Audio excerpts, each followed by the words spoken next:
How's this go? Oh, yeah. Double salute. Hello, everybody. That's sort of a wave. It almost looks like I'm just swiping you to the side, but I meant to wave and do a salute. So I just sort of went like this. Welcome to the weekly Spinner Rack. I'm your host, Chris. We're going to talk about comics for the next few hours. It's going to be a great show because there's a lot of really interesting topics to talk about. I only have a couple comics to review. There was a great new issue of Feral, but I had a pretty light week. And I decided, you know what? Let's embrace that. Let's keep our spending under control. Let's not just force myself to buy a ton of stuff. So I kind of have a light week there. But then we'll do some drawing and we'll chat about, some of the media or some of the related tangential comic book news. For instance, PSA is going through a huge lawsuit, but it wasn't specifically about comics, but I think I'll talk about that at the end of the show while I'm drawing. We'll do sort of a cool down together. Tell you what, let me throw something up here. I've got a little ticker, and that'll let you have an idea of what the topics will be tonight, as well as, if you're dropping in or out, you can just sort of get a sense of where we are in the show. I think that'll be a fun way to do it. That's a smart way to do it. I've got a little bit of coffee. I don't know if you're having any caffeine this late at night. I'm going to have some to perk myself up and go into full-blown host mode. Host mode. Wait a minute. Host mode isn't like Angry Hulk mode, is it? Could you whistle at us in a threatening manner? Not as good as Red B, but, like... Is that scary? Did you shit your pants? Well, the villains in the Red B comics would have. And thank you for watching. If you know what people are talking about, that means you watched the latest comic Tropes. If not, I'll talk about that stuff towards the end of the show. Tell you what. Wait, what's that? Oh, hold on. Thank you for that. Your Marvel Editor-in-Chief tier list video got a shout out on the Weekly Planet today. I am behind. Well, I'll tell you what, those guys have always been very, very kind to me. They give me the occasional plug. Their show is so much bigger than mine. God, that's really, really cool to hear. I'll have to get caught up and hear myself get mentioned. Wow. I'm real. I hope someday I'm able to go down to visit Australia and New Zealand. I've always wanted to visit New Zealand. It's where my grandfather was born. And so I want to see the area he grew up in for a little bit. And so that's always been important to me. And if I'm down there, I'd love to tag into Australia. And who knows, maybe I could actually go down to like Melbourne and say hello to the Weekly Planet guys. I don't know. But anyway, that's a lot of preamble. Let's just get on with it. Let's start by doing the news of the week. And this is normally where I click that cue. We're sitting on top of the story of the century here. Put an ad on the front page. Cash money for a picture of Spider-Man. He doesn't want to be famous, and I'll make him infamous. Hi guys, this is April O'Neil from Channel 6 News, and I am here in beautiful New York City.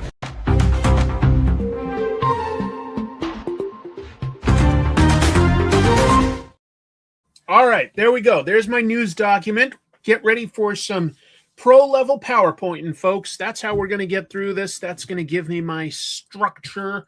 And yeah, I just had to throw in some sort of an homage to an homage, right? I mean, Spider-Man was pretty big this week. We have a little bit of news, and don't worry, nothing I'm going to talk about tonight. I won't do any spoilers about Spider-Man. It's too early, just letting you know. So, first up, I've got some more San Diego Comic-Con news. This was interesting to me, and I hope it's interesting to you.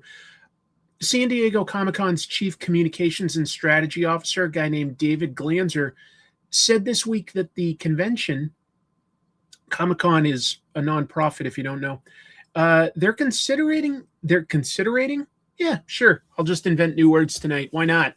That one's copyrighted. Anyway, they're considering eliminating using Hall H for programming. Obviously, Hall H is very well known. I mean, there's literally an Image horror anthology right now called like Dread Hall H, or I think. So it's like it's really well known, but it's something they're strongly considering.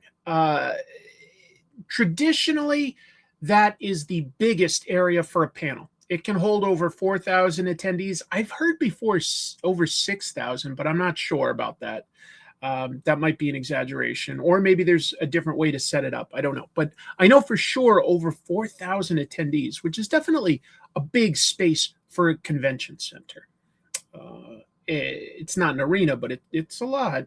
And basically, the convention is wondering if they should be using that floor space for something else instead of a panel or programming right now. Oh, that's right. I forgot about that. Fall Guy was a better movie than what its box office showed. That was a fun movie. It's weird. You know, Hall H, I talked about last week all the people camping out, and I did get a correction. So let me take a moment to correct this. I said in the news last week that a bunch of people that had the wristbands to get into Hall H weren't able to get into it. And that's normal. The part I messed up on is I said that they'd paid for those, and apparently that is not accurate. The wristbands you can get by just having a guest pass to the convention, but you do have to line up for those. So there's sort of like multiple lines. So I did make a mistake by saying that I thought that those were paid for. They're not. Anyway, there's a concern with among the people running the convention that crowd control may be an issue. Like I was saying last week, the lines to get into Hall H are getting crazy. People camp out for up to 2 days before to get into Saturday's Hall H. And then once they're in there, a lot of them stay there all day. It wouldn't be what I would do.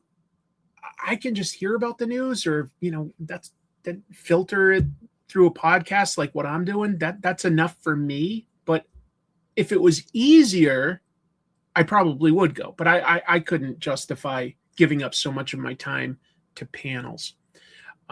Anyway, New York Comic Con is a similar size, and they have started pushing their biggest panels off-site to a lot of the nearby hotels and ballrooms. And I know for a fact, New York has that stuff nearby because I go to that convention. I haven't been to the Gaslight District in San Diego since I was I've never been to the San Diego Comic-Con. So I don't know. I would assume that they would have a bunch of hotels nearby that they could book, but I don't know that for a fact. I don't know. SDCC is capped at 135,000 attendees. That's basically, I think, the fire marshals just say that's the most tickets you can sell. So they have a hard cap to that. I think that if they want to try to grow the convention at all, they have to basically start looking really seriously into building the programming and events outside of the convention. Anyway, Glanzer also said that the organization needs to increase revenue with sponsors. It is technically a nonprofit, just to be clear. If you get into Artist Alley, that's juried, but that's free. It's expensive to get a booth, but it's a nonprofit organization. So they charge for certain things. They don't charge for other things. They're in it like just to be clear, they bring in a massive amount of revenue, but they have to have that on hand to keep the operation running. They're not. It's not for profit. But anyway, they said one thing they really feel like they need to do better is find a sponsor for exceptional Wi-Fi, and that makes sense. Last year's New York Comic Con seemed to have good Wi-Fi. I at least had good fortune, but there have been other years where it's been really spotty and bad. Yeah, they could do something with Balboa Park. I don't know. Bob Blast for all the troopers. Yes, this $2. I'm like Jesus with the bread and the fish and then the wine and stuff. And he's just like, a little bit for you, a little bit for you. And it just goes to everybody. That's what he said too. If you read the Bible, it said, and then Jesus said in a very nasally voice, and a little for you, and a little for you. That's a quote. I know my religion. All right, moving forward, I've got one other New York Comic-Con thing. Look at that. This is a little dark, but it's fascinating to me.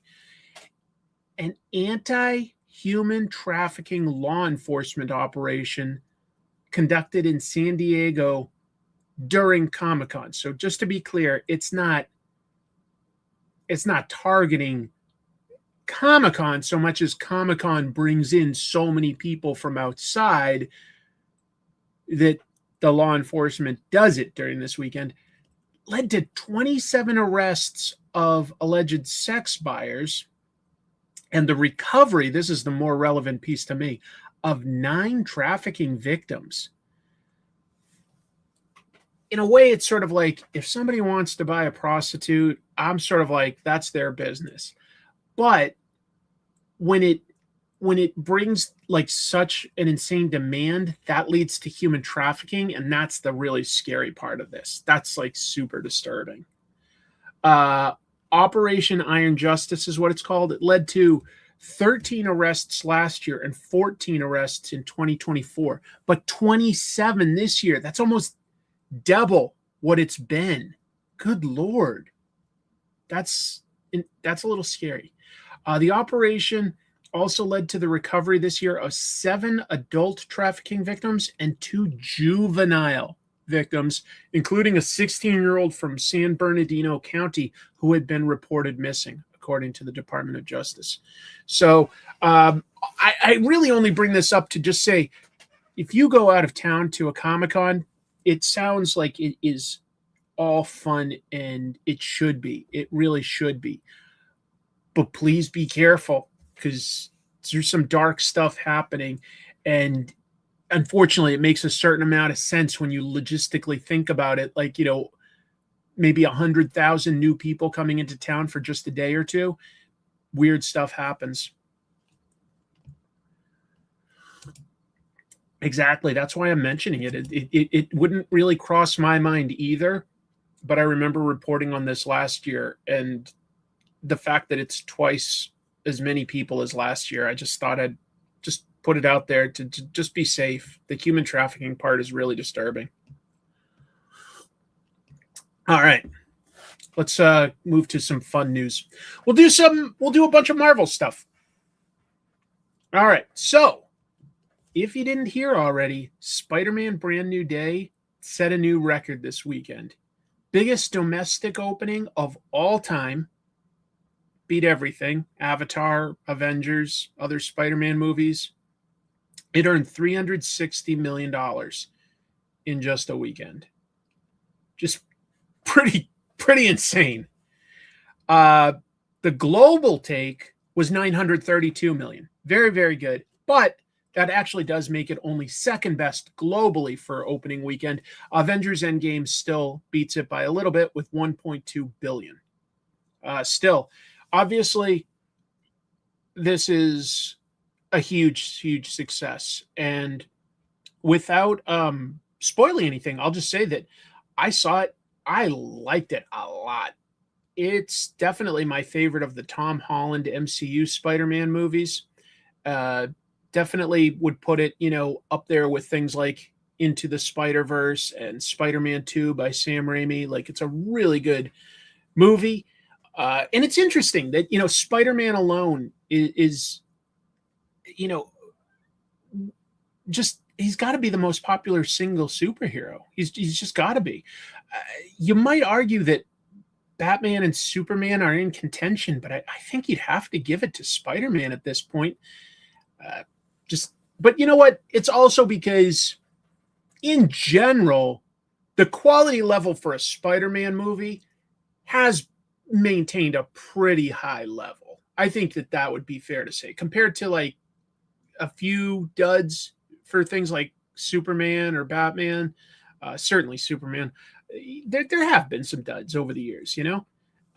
Who directed this one? Destin Daniel Cretton, who has obviously proven himself to be sort of a really good with Marvel stuff, because he did Shang-Chi, which I think a lot of people would agree that out of like the newer characters, that sort of second wave of new characters that Marvel introduced, Shang-Chi was definitely the best of those. And he also directed and produced Wonder Man, which got a lot of acclaim and was very, very, very good. So anyway, it's a really fun movie, folks. But it's also like serious. And I think maybe one thing that works well about Spider-Man is people that are potentially overwhelmed or burnt out by connected universes can still like go, you know what, even if there are a few shared characters, I can go in and understand what's going on because it's going to focus on one guy, Spider-Man.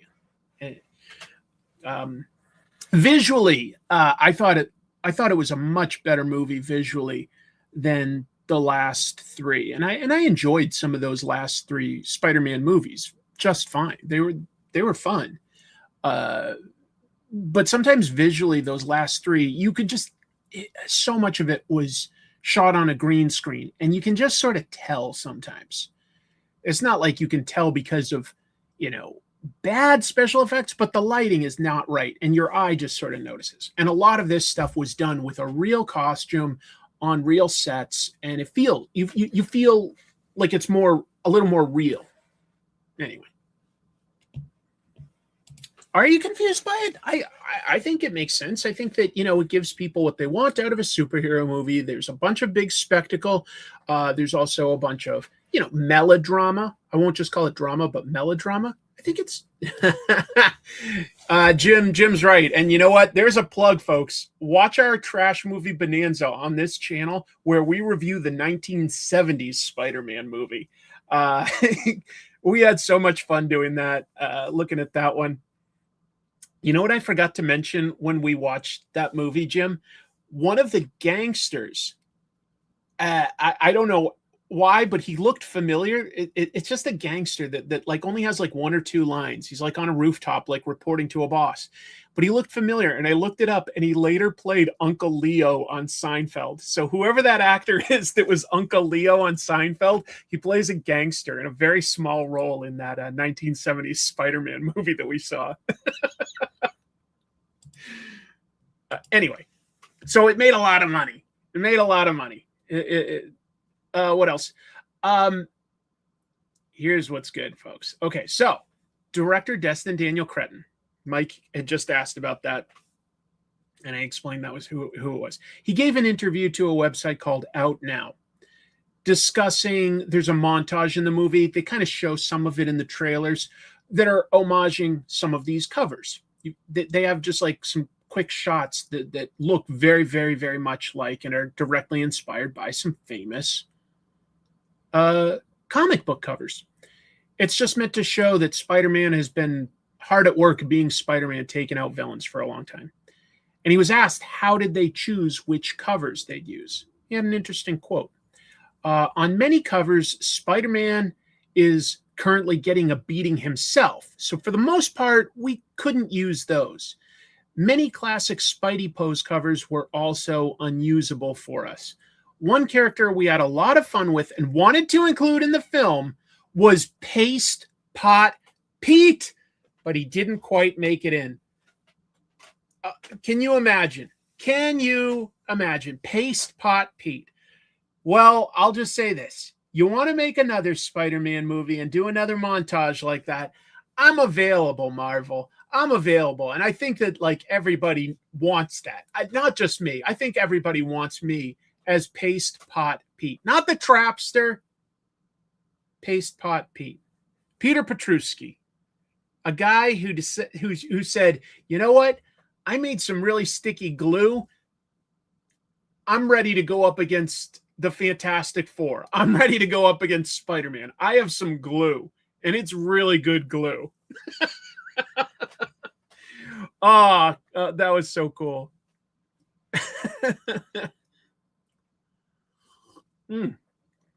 So I hope if you want to see it that you get to, if you haven't already. I thought it was a pretty darn good movie. Yep, Paste Pot Pete almost made it. Paste Pot Pete can't catch a break. We were this close. Yep. Yeah. Can you believe that they went with characters like Tombstone, Tarantula, and Boomerang over Paste Pot Pete? What were they thinking? Anyway, maybe next time. Pivoting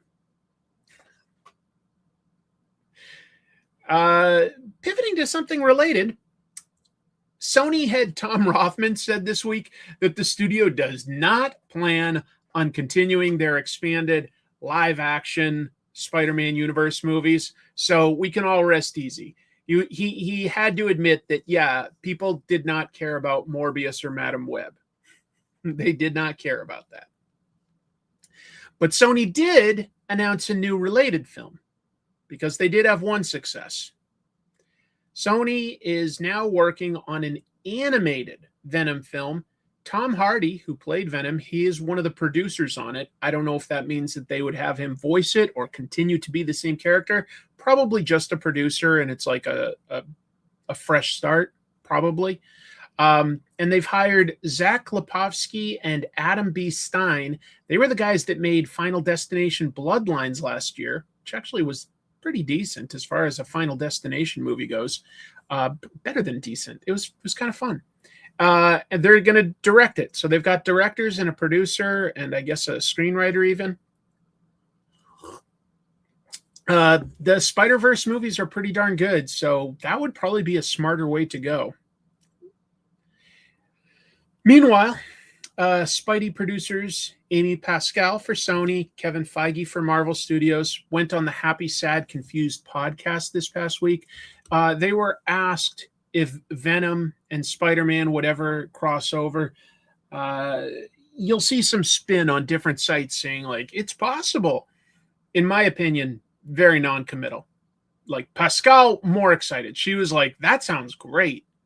And Kevin Feige was just like, generically positive, saying like, yeah, we should remain hopeful for that. It's clear to me that, like, Marvel has no interest in collaborating with Sony on any level other than, yes, let's develop Spider-Man and integrate him in our universe. The other stuff that you guys want to do, we don't want to touch. Yes, technically Venom did appear in an after-credit sequence that went absolutely nowhere if you've seen the other Venom movie and Spider-Man movie. It's ridiculous. It meant absolutely nothing. Hashtag generically positive. Feige also told the podcast, he was asked about it. He said there are actually no rights issues that would block Daredevil or Kingpin from being in any kind of a movie. It would just be coordination. A lot of people have speculated that, like, Kingpin will never be able to be used in a Spider-Man movie because of, like, rights or this or that. That's not true. Apparently. Yeah, they could definitely do it if they had a great idea and they wanted to. Brave New World, I think that the original idea just had way more Serpent Society stuff, and that's probably what they honestly should have stayed with. Brave New World was enjoyable enough, like one or two times. I think that it would have been a more Captain America movie if they used the Serpent Society and built that up and leaned into them being like powered weirdos. I think that would have been a way more fun movie, personally. By the way, this is not concept art for like an animated Venom movie. That's from Marvel Rivals. It's just an animated version, so I'm just using it as an example. That's not a bad idea at all, Noah. Think of like some of the classic comics if they wanted to just do a very literal animated adaptation. I mean, DC does that with a lot of their direct-to-video animated movies, don't they? But how cool would it be if we could actually get Kraven's Last Hunt and just forget about all the other stuff they want to do to tie this or that in? Just give us Kraven's Last Hunt. That's a fantastic fantastic storyline that I don't think is dated in any way. And you could even streamline like parts of it. Like, you don't necessarily have to have Vermin per se. It could be another character. But anyway. Yeah, it was a Hulk sequel. It was a Marvel movie. It wasn't like the worst, but I think that they handicapped the idea of like Sam Wilson as Captain America by adding elements like an Israeli Black Widow and all this Hulk lore. And it's like, I do look at Marvel and I'm like, you guys just keep screwing up with your black superheroes. The fact that they haven't gotten the Blade movie done, the fact that, you know, Wakanda Forever was still a good movie, but the decision to not simply recast, I don't know. It's just weird. Marvel is very weird with how they are handling some of their black superheroes. I really do think that they chopped Sam Wilson off at the knees after they promoted him to Captain America. I don't get it. They should definitely promote him way more. He's got plenty of cool stories, and even if he didn't, there's plenty of just cool Captain America stories. He's a great character. I'm going to talk about some of that stuff. So moving forward, Spider-Man Brand New Day cosmetics were added to Fortnite on the 31st. So if you specifically wanted to dress up like John Bernthal or Tom Holland, or get some of the weird stuff that they could carry around as like pickaxes or backpacks, you can spend your money that way now.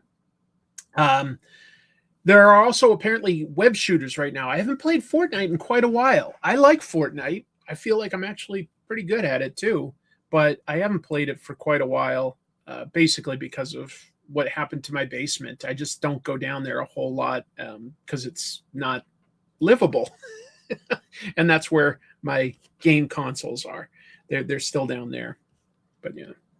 But anyway, you can get Brand New Day Spider-Man and Punisher skins through August 9th if that is something you would like to hold on to. I have to say, it looks cool. If I was playing it more regularly, I might consider getting the whole pack, the bundle. It's a decent value. Oh, here's a positive one. This is really cool to me. So a third mural honoring Steve Ditko has gone up in Johnstown, Pennsylvania, which is a place that he lived before he moved to New York City to make comics. So yeah, Johnstown is very, very Johnstown. I said Johnston in my typed notes here, but I meant Johnstown. Sorry about that. Anyway, yeah, they're very proud of being the home of Steve Ditko, and I like that. This is the newest mural. This one in the middle. That's a third mural that they now have.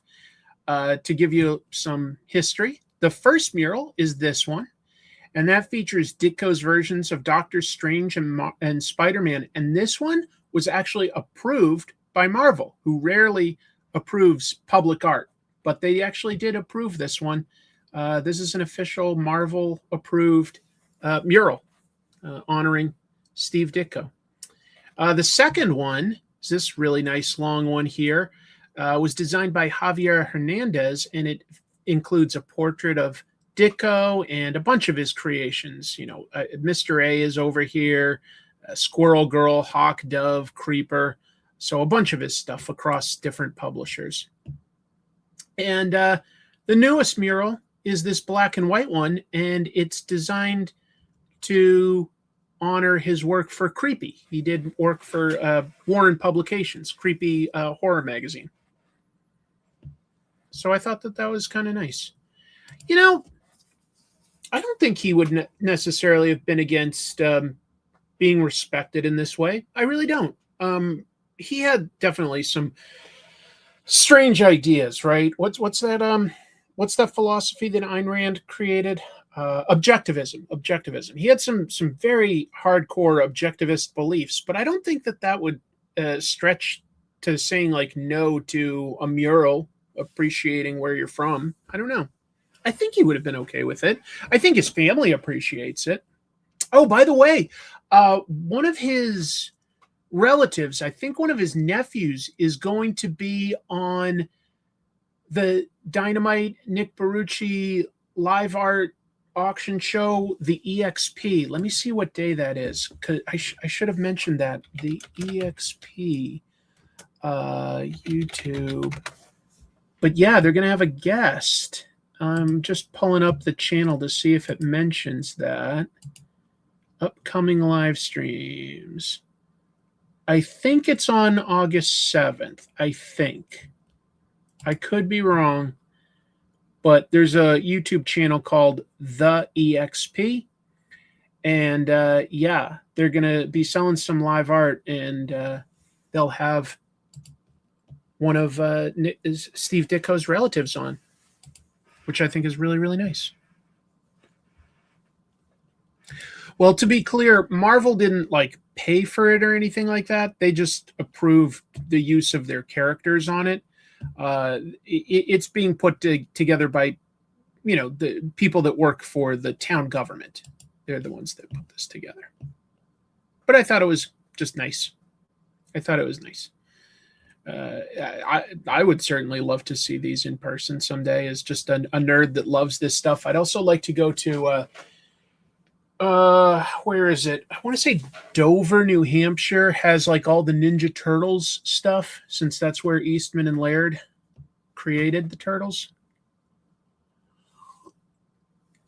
This is a bummer, but anyway, Marvel Studios has reversed its decision, announcing this week that they've canceled season 2 of Wonder Man. They had announced that it got a renewal. Now they've undone it. Not going to happen. Too bad. It's actually quite a good show. It's not wall-to-wall action, to be clear, but it is funny. It's a sincerely really engaging drama. It was a good TV show. It's a really good TV show. Showrunner and show co-creator Andrew Guest posted to TikTok saying this is not a marketing stunt. There's no movie in the works, and Destin Daniel Cretton's schedule and no one's schedule was an issue. Yaya, Destin, Sir Ben, and I all loved making this show, all felt passionately about continuing to do it, and were eager to. Contracts were signed, schedules were cleared. Strange. He added, the writer's room was supposed to start this month. The production was supposed to begin early next year. And there was a decision made internally between Disney and Marvel that this didn't make sense for them, even though a few months ago it did. And that's essentially all I really know.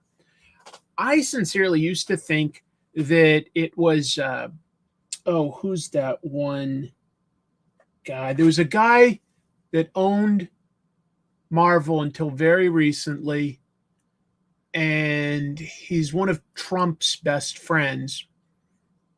And I always thought it was him blocking like the female characters or the black characters from getting shows and movies. But now I'm starting to think that it's just Marvel Studios in general. They're doing terrible. They're doing terrible. Yes, thank you. Ike Perlmutter is who I was thinking of. I always thought it was like, okay, they're going slow on getting us Black Panther, and certainly Blade is botched, but it's got to be Ike Perlmutter. It's got to be Ike Perlmutter.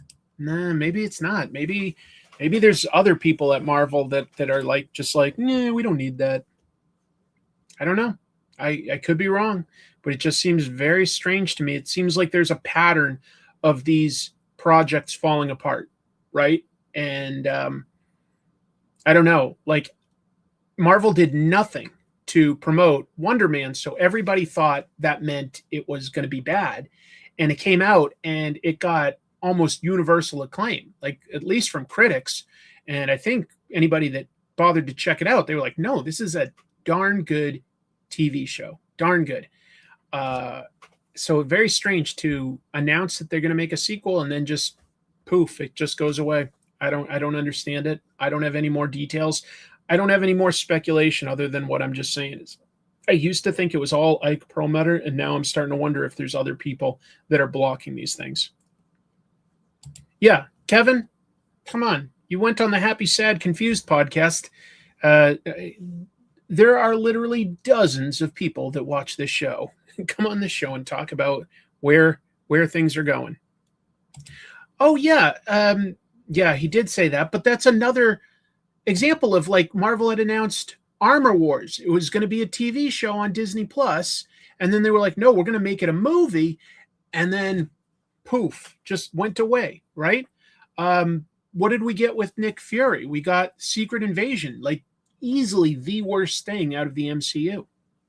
So very strange, very, very strange what they keep doing with their black characters. And maybe it's a coincidence, right? Maybe. But if it is, they should still be aware of it and go, we need to take some steps to reverse this, because there's an audience for some of these things. There's like Blade should be the slam dunk of all slam dunks as far as some of their black characters.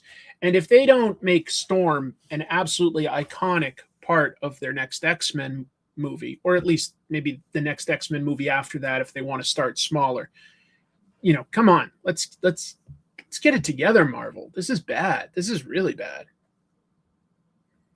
As long as I'm talking about that, I'll just move on to say some more bad publicity there. In an interview with GQ this week, actor Mahershala Ali confirmed that he is definitely not playing Blade anymore. Like, that has fallen apart. It isn't like delayed, it fell apart. Listen to this quote. For whatever reason, that project is not for me. If they wanted to do it, we would have done it. So I have to move on. Again, you had me under contract. They have billions of dollars. If they wanted to do the movie, we would have done the movie. So we're not doing the movie. But I feel ready to move on from the Blade questions. Those questions are for them. They didn't want to do it, so they should answer that question. No uncertain terms. It didn't just get delayed. It's moved on. I think they probably had him under some sort of like maybe a 5-year contract, and if you don't move forward within that time, you're released from it, something close to that, and that's what's happened. By the way, various movie news sites and social media accounts this week I've seen promoting that Marvel might make a Midnight Suns movie with Obsession director Curry Barker attached.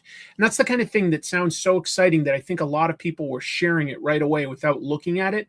But I thought I'd just put in, it came from a parody site. If you track it all the way back, Discussing Fish has set itself up to look like Discussing Film, but it says Discussing Fish, and they troll the audience. And so it sounds exciting and cool, but that's where it came from. So it's not real. I mean, maybe it becomes real if enough people are excited about it, but it's not something that's actively being developed right now, just to be clear.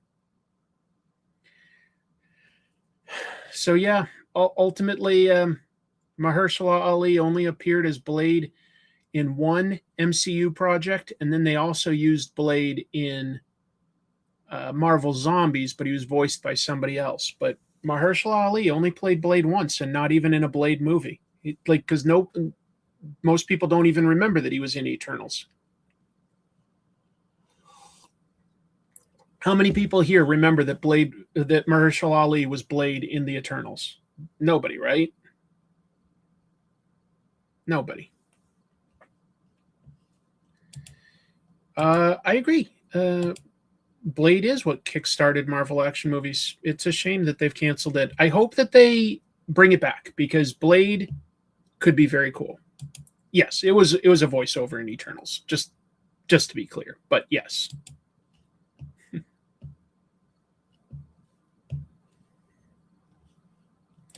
Yeah, there's a post-credit scene where Dane Whitman has been in the movie, and Dane Whitman, if you don't know, in the comics, becomes Black Knight, and he opens up this like case, and there's the Ebony Blade, his signature thing, and then you hear an off-screen voice going like, "You sure you want to do that?"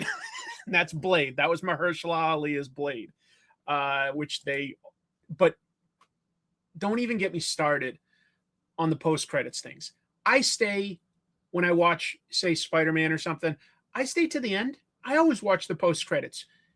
If it's a gag thing, like the Avengers eating shawarma, or I want to say the second Spider-Man movie in the MCU where like Captain America is doing a PSA about being patient or Bruce Campbell as Pizza Papa going, it's over. The joke ones are fine, but anything that's trying to hint at another movie, it basically has all gone nowhere. Those post-credit things are almost always a lie. You remember like Tony Stark talking to General Ross about setting up the Avengers? Like that makes no sense. That makes no sense.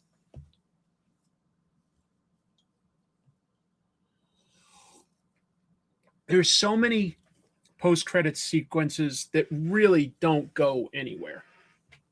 But anyway, I'm going to keep going. I got excited for that. I was like, okay, an Eternals movie that rolls in characters like Star Fox and Pip the Troll. I was like, I could get into that, but I don't think they'll ever do it now. Yeah, Hercules at the end of Thor. How long has it been since Doctor Strange in the Multiverse of Madness, where Clea's like, come on, we're going to go to the dark dimension? That went nowhere. That went nowhere. And that was probably like close to 10 years ago now. All right.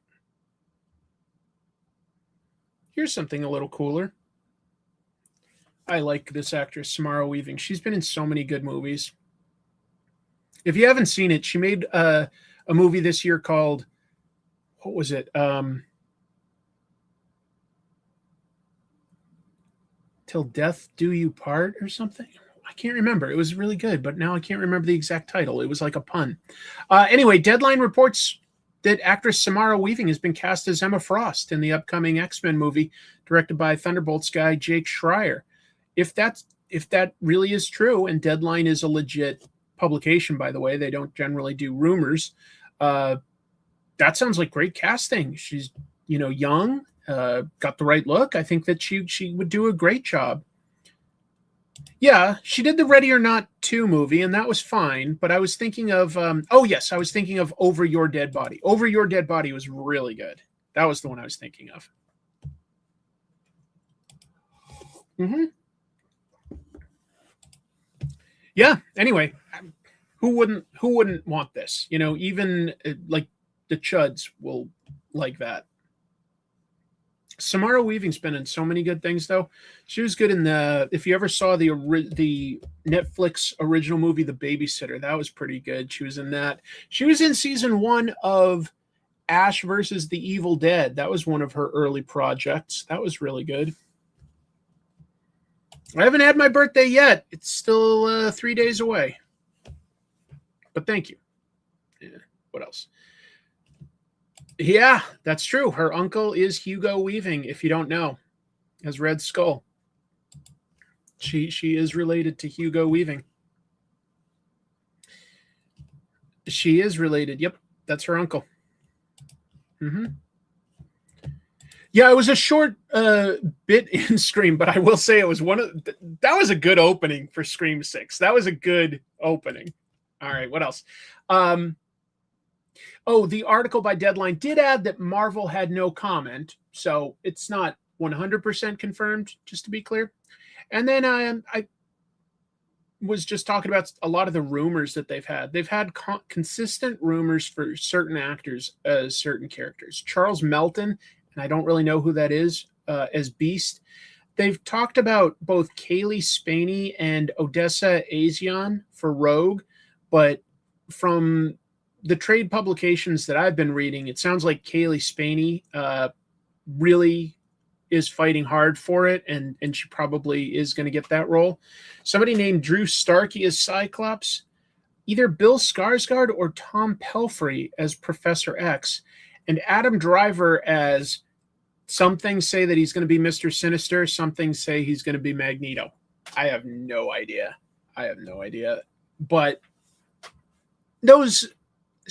a lot of that sounds plausible. In terms of the age range and stuff.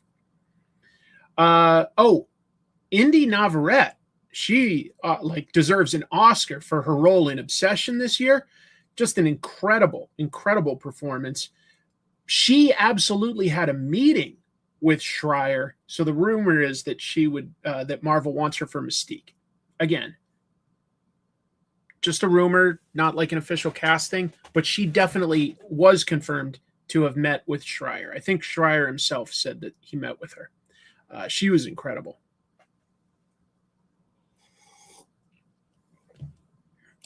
Yeah, I'm trying to think. What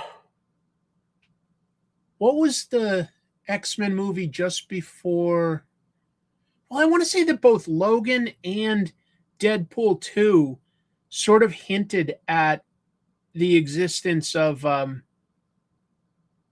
Mr. Sinister, but didn't quite go there. I don't know if there was another one on top of that. New Mutants may have even referenced his name in retrospect. New Mutants may have. That's a good question about Magneto. I think that it's very important to keep his origin as a Holocaust survivor. And obviously that's, at this point, would make him very, very old. Personally, I don't think that should be an issue. I think you just say, yes, he's that old, but B, being a mutant, like his particular mutation also keeps him looking younger. I don't think that's a stretch to just say, like, Magneto, the iron in his blood stays young. Something simple like that. I really think that you just sort of like hand wave it away and just go like, yeah, actually, believe it or not, this guy's like almost 100 years old, even though he looks like he's, 35. I think that that's how you handle it personally. And I think that Marvel Comics should handle it that way, and the movie should. But it's not up to me. I'm just saying that I don't think it would be hard to basically just keep that origin and just say he looks young, but he is old. You could say secondary mutation, but you also don't need to like stretch it too far. I think you just say, because, like for instance, Wolverine or Mystique can be really, really old, right? And their mutation makes them look young. And I think you just say that Magneto, something similar. I think you just say he stays young.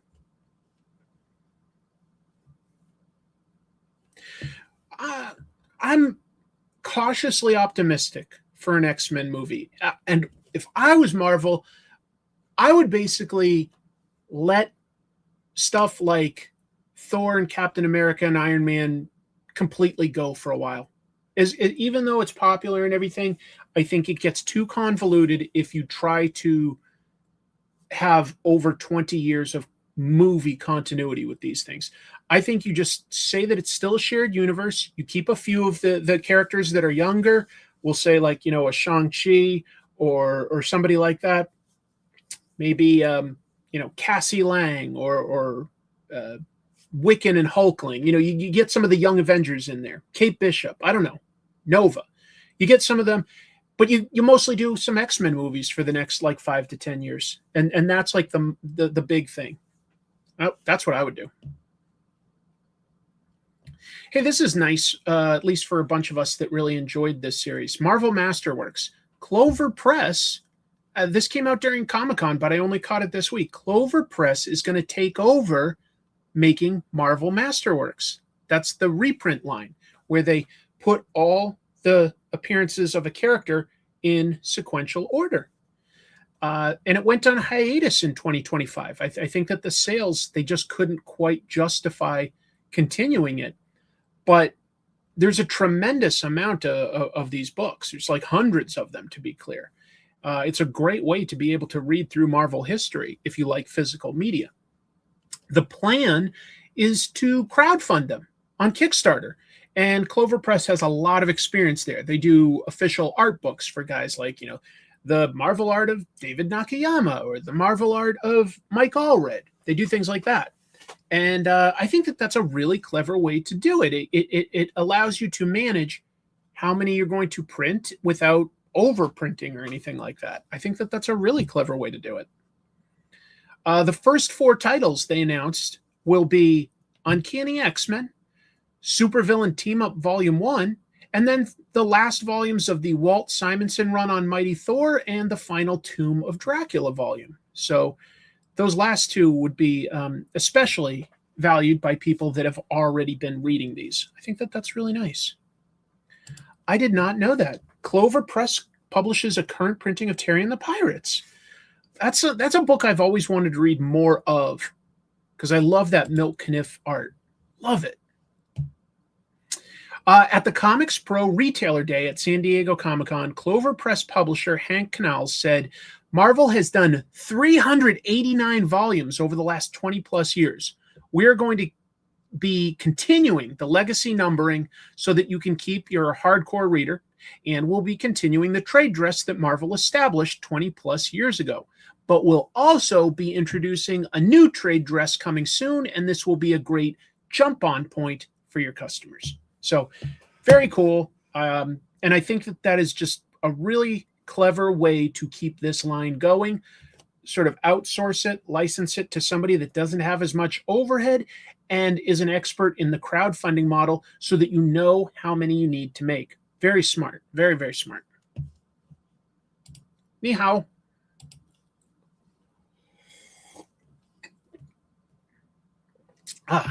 What else? Oh, they're pricey. They're pricey. And so I don't really have them. You know which ones I really liked that I'd love for them to bring back? The black and white essential volumes. Those were my favorites. I do have a few essentials, and that was the same idea where it put it all in sequential order in black and white. And it was like $10 and you got like 30 books or something like that. It was great. It was really good. Simonson's Store and Tomb of Dracula are both fantastic Marvel comics if you haven't read them. Just putting that out there. Very enjoyable. Very, very enjoyable. You don't have to be an expert in either of them to enjoy them. And here's a littler one, but I thought I'd pass on. Marvel announced Predator versus Punisher. It's a 4-issue series by Frank Thierry and Jesus Saiz. And I like Jesus Saiz. He did some artwork in the Jason Aaron Punisher, and I really liked it. And that comes out November. I can see that this stuff's doing well for Marvel, and I'm not against it in any way. You know, Predator or Alien with Marvel superheroes, and that's fun. But I really do wish that they'd consider getting back to creating some new just Predator or just Alien stories, as well as Predator versus Alien stories. I think that there's a lot of comics history there, and that would be really cool. But regarding this, it's going to be set in New York City. Definitely gives me shades of Predator 2, right? Super hot, muggy city. Just swap out LA for New York. Thierry said, this is the series that'll answer the age-old question of who is pop culture's greatest killing machine. I think that's fair. They are both killing machines. That is fair. Marvel said Predator will insert himself into a gangland war with Kingpin, Owl, Silvermane, Jigsaw, and others to draw out Punisher. So again, what happened in Predator 2? He went around killing all sorts of gang members, and that's what drew the attention of the police and such. Oh, aren't those black and white phone books from Marvel? Yeah, that's right. DC also had a line. I forget what was theirs called. Marvel was Essentials. DC was was it Showcase? Did they call them Showcase editions? But I don't know why they stopped. It was such an affordable way to get into some deep history, and I think a great way to read the comics in the black and white. I think it was certainly affordable. Okay, people are confirming Showcase. Yes. Okay. I'm glad I remembered that because it's been a few years. Is it really? I had to say, okay, that's bonkers, and we haven't seen it before. Good for Marvel for doing that, but I didn't pick it up.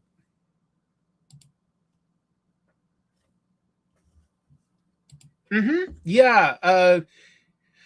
The first several Predator series that were just Predator by Dark Horse, had Dutch's twin brother. It was like a way for them to use Dutch but not use Dutch. So they just said that he had a twin brother. I remember. I don't know if any of you came across this, but Supergirl is already making its way to video on demand, which is pretty wild because it's only been about 35, 37, something like that days since the movie came out into theaters. And it's actually still playing at my local theater. Not many showings, but there's still 1 or 2 showings a day of Supergirl, but you can also now get it on video on demand. To promote the video on demand, DC Studios has given some exclusive deleted scenes to various sites to allow them to, have something exclusive and promote this. Fandango, for instance, has a scene, unfinished special effects, but it shows Ruthie sparring with her older brother. It also has her trying to ride a big sort of rhinoceros type thing. It's cute. Not necessary. You can see why they cut it. It would have added more to the connection she had with her family, but not strictly necessary. Screen Rant has a more interesting one. Screen Rant has an extended scene. It's a scene that's in the movie, but there was additional dialogue. There was stuff that was cut. And it strongly references the end of the original comics. While they're shopping for supplies, if you've seen the movie, there's a scene where Supergirl basically gets Ruthie a spacesuit, like this inflatable thing. It's not a spoiler, but anyway. Ruthie has a quote in there where she says that she's going to show Krem all the mercy that he showed her and her family, which is to say none. But Supergirl is absolutely adamant at the time that she won't allow her to kill him. She won't allow Ruthie to live with that regret. And she's like, and I'm going to get that sword back. But then she then tells Ruthie that once they capture Krem, they will, quote, call the Vanguard and he gets sent to the Phantom Zone for life. None of that happens in the movie. If you haven't seen it, it's just not in there. And I thought that was really interesting. So I was like, but the writer totally changed parts of the ending from the comics, but there was still a line in there that absolutely references what happens. So very strange. I thought it was a really cool scene. And I go, oh, wow, that kind of makes me like it even a tiny bit more. I liked the movie. It wasn't perfect. It wasn't. Well, there's lots of little things I could nitpick. Honestly, there's a lot of little things I could nitpick. It wasn't a perfect movie at all, but it was still fun and it made enough sense. And I did like it. And I'll just say that I was surprised at just how bad it did. And I honestly think that there's a contingent of people that just review bomb certain movies and are affecting how much word of mouth influences people to go out or not go out. Because I think word of mouth really helped Obsession. And I think word of mouth really hurt Supergirl.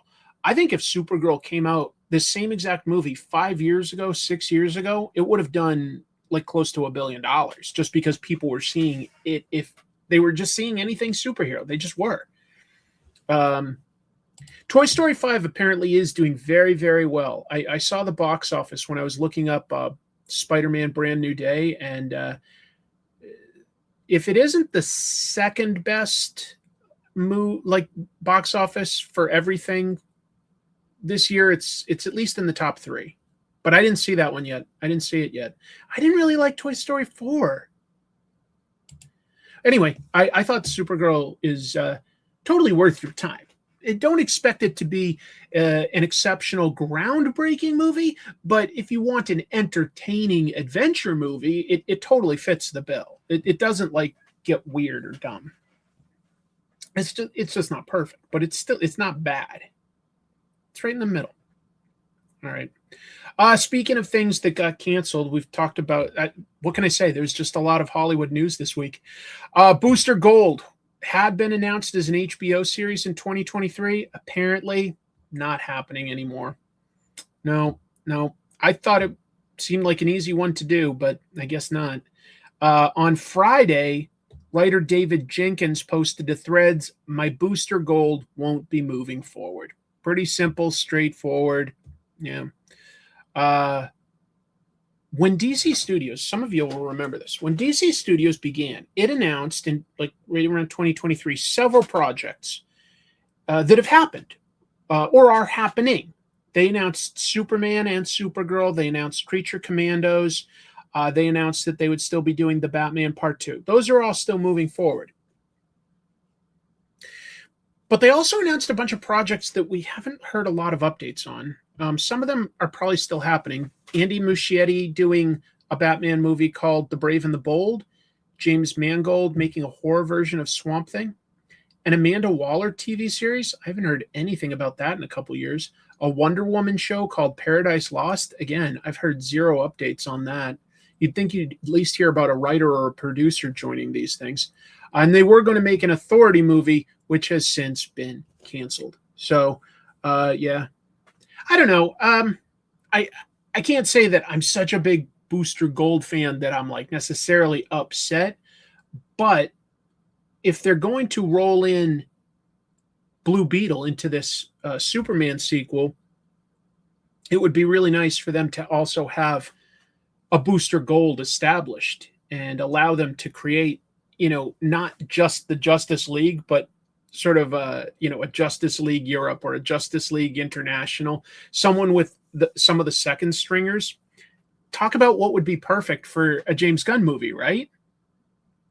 Getting Maxwell Lord and Shazam and Fire and Ice and Big Barda and Mr. Miracle, Oberon, get all of them into, a Keith Giffen, Kevin Maguire-esque, almost sitcom superhero team. Like that just feels like it's almost custom made for somebody like James Gunn to oversee. All I can say is that the one thing that James Gunn said was, we won't approve anything until there's a completed script. We're not going to put it into production before that. And so maybe they really are just waiting to approve things until they're ready to go, and they care less about building towards something. And I can sort of respect that. But yeah, I don't know. Yeah, there's a few superheroes that just form great duos, and I don't think we've seen a lot of that in Marvel or DC yet. We've seen some friendships, we've seen some teams, but not as a duo. For instance, Spider-Man and Human Torch, like Mike said, also Spider-Man and Daredevil. Iron Fist and Luke Cage. We've gotten a little bit of that, and when they're together, it works pretty damn well. But Booster Gold and Blue Beetle, again, really good friends. It's not just a hero sidekick type thing. It's just a duo. And yeah, I would like to see that represented. I would really like to see a Luke Cage, Iron Fist, Heroes for Hire, either show or movie even. But I don't know how realistic that is. I think a Justice League International could be fun. You just have these weirdos going up against somebody big like Despero. I think it would be a blast. We'll see what happens.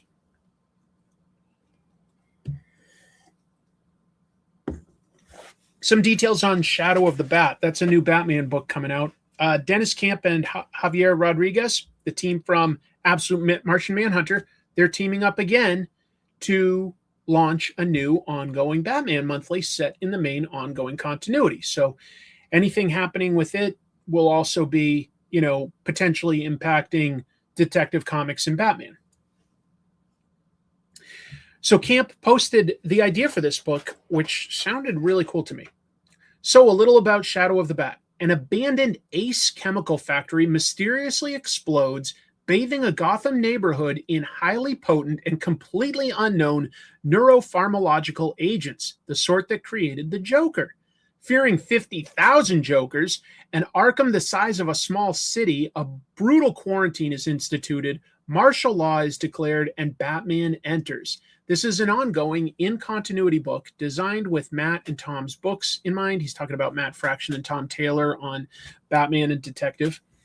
They are each doing their thing, which is great. It was important to me that this didn't feel replicative in any way, but complementary. Decent idea, and honestly, an interesting little bit of Batman history and lore that I don't think we've really explored a lot.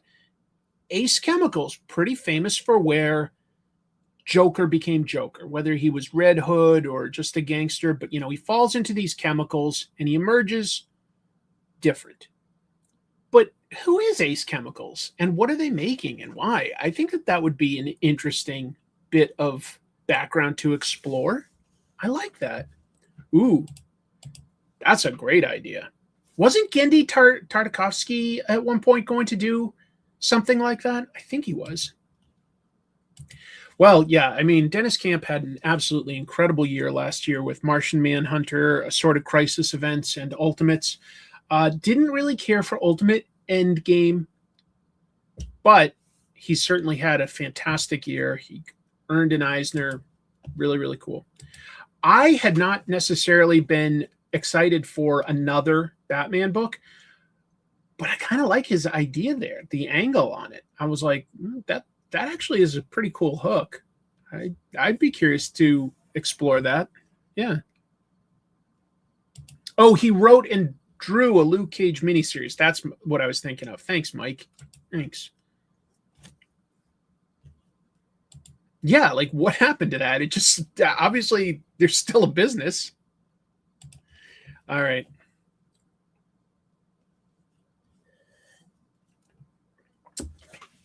Some potential good news for people that make indie comics, potentially. Massive Publishing announced that indie publishers that join their Massive Indies program, and that's what allows them to get solicited through Lunar distribution through them, sort of like a sub imprint, basically. So indie publishers that do that now have access to a new printing option for those comics. They state that this will offer discounted printing options and allow them to streamline handling when a comic wants to go all the way from print to distribution. Sounds a little bit like creating something close to like an Image Comics model, where if they approve you, you can basically do a creator-owned book through them. They'll sort of handle some of the logistics. Not bad, depending on what the costs involved in it. And I'm not familiar with the exact costs, but cool option, especially since it was like 2 weeks ago, I want to say, that I talked about one of the big indie comics printers for comics. I can't even remember them off the top of my head right now, but had ceased operations, so people are looking for print options. They also stated that they're going to have a wide array of, and they go into detail, but specialty printing, foil, embossing, spot colors, varnishes, things like that. I guess I need to find those back issues. A couple people telling me that they're really good. Anyway, currently, Massive Indies does distribute a few books that people would know about, certainly Heavy Metal. Antarctic Press is part of Massive Indies. Storm King, those are the books by Jonathan Carpenter and his wife. Hero Initiative, the nonprofit, and a bunch of others. I think Devil's Due, a few others. Yeah. I haven't heard of it. I haven't heard the new Joker voice. But here, I'll invent a new Joker voice for you right now, okay? Ready? You guys know I'm something of a voice master, vocal stylist. So I'm going to create a new Joker. It's not going to be derivative of Mark Hamill or Heath Ledger, okay? Because they made something iconic. So here's mine. Ready? Hi there, I'm the Joker. I don't know. I think it could take off. We've got some details on Black Caesar. So, previously announced, Black Caesar. It's going to be a comic about the real-life pirate who lived back in the 1700s, operated in the Caribbean. Archie Comics shared some details, including that it's coming out October 7th. It's going to be a 5-issue series. Just refreshing your memory from stuff that was previously announced here. Conceived by Shaq, written by Stephanie Williams, illustrated by Ray Anthony Height and his Studio Sky Tiger team. This image is also brand new. We hadn't seen that before. There had been no preview images. An official press release describes what it is. In this powerful first issue, Black Caesar, originally known as Musa, rules as king in West Africa. He is a giant of a man, nearly 7 feet tall, with a warrior athlete's build. His exceptional size, charisma, and strategic brilliance have made him legendary among West African kingdoms. They've also made him a target for those who want to enslave him. When Captain Maynard, a slave ship captain, launches an assault during a festival and captures Musa's betrothed, Princess Adana, in the process, Musa must not only fight for his love, but the freedom and safety of everyone in his kingdom. Black Caesar seems to have plenty of extant material to indicate that he was a real person that existed. The specifics of him have fallen mostly into legend. So there's a lot of room for interpretation there. But yeah, he was a real person. And I think that that's a really cool angle, because most of the pirate stuff we see is, folks from Spain and France and England zipping around in the Caribbean.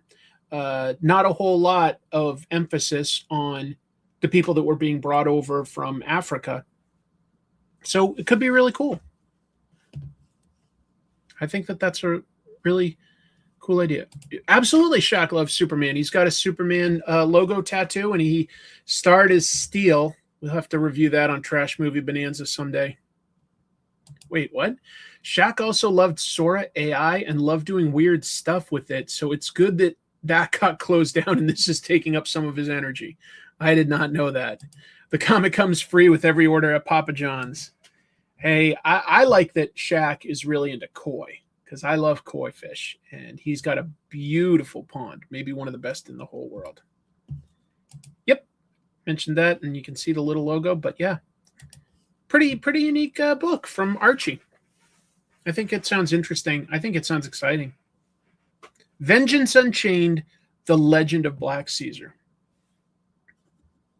Interesting angle, like making it like sort of a revenge epic, or like a road trip thing where he's like trying to capture back his lost love, something like that.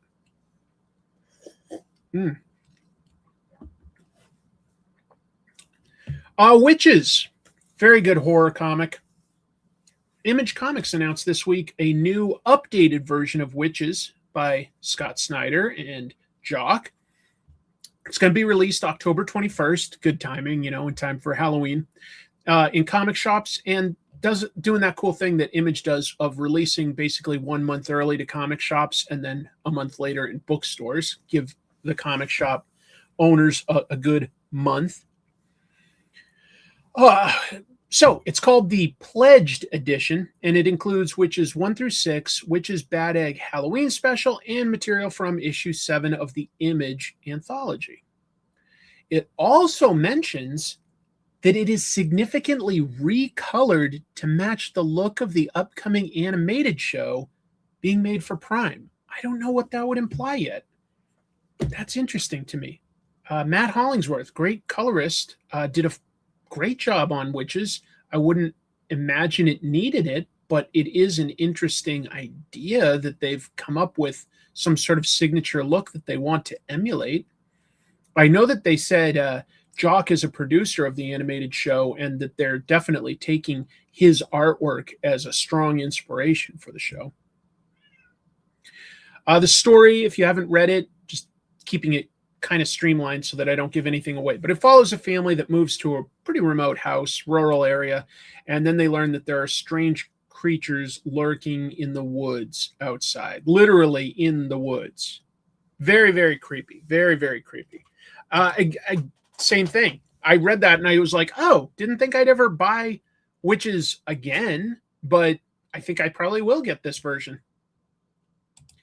This is the new cover. And it says here, Pledged Edition, and it does have Hollingsworth's name on it. So I believe he is this. Yeah, they didn't go into full details there, but since this is the cover for the new version and he's still there, yeah, I believe that he's the one redoing it. Yeah, maybe. Something like that.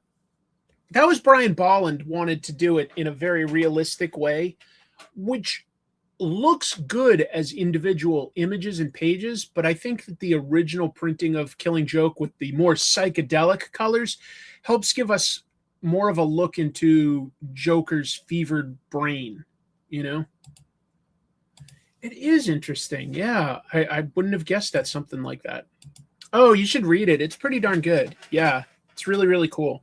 Scott Snyder's really good at horror comics. And I was about to say everybody's thinking of him now because of Absolute Batman, but honestly, he's added a lot of horror elements to Absolute Batman. Here's another image thing. Technically, this is a rumor, though, okay? So, according to Bleeding Cool, oh, tell you what, before I even, well, here, I'll say this sentence. The Bleeding Cool says the Energon Universe is going to expand by rolling in the Hasbro property Micronauts. And I'm going to give you some details on Micronauts history. But I reported on a Bleeding Cool thing last week that I've heard was total bullshit. Last week, I said that because Bleeding Cool reports that there was a fist fight for the Dark Knight reimagined book that was made by fans. I was told by multiple people that that was absolute bullshit. And in fact, Felix Comics Art was the one that was selling those. And he said nobody fought over it. I heard from another person that was tabled very close to them that maybe what happened was somebody had stepped on somebody else's sneaker and like they shoved them, but that was it. There was no fighting over the Dark Knight book. So all I mean there is when I say that it's reported by Bleeding Cool, take it with a grain of salt, okay? I'm reporting on it because it's maybe interesting, probably true, but take it with a grain of salt. They exaggerate. Anyway, Micronauts were originally figures by Mego, not Hasbro, originally by Mego, licensed from Takara's Microman line, which was in turn part of another line. I forget which one it was, but yeah. And Marvel got hired to create a fictional story. It was set in a microscopic parallel universe. It is part of the Marvel universe. Like anything that they created outside of the toy remains part of Marvel continuity. Micronauts was set within Marvel continuity.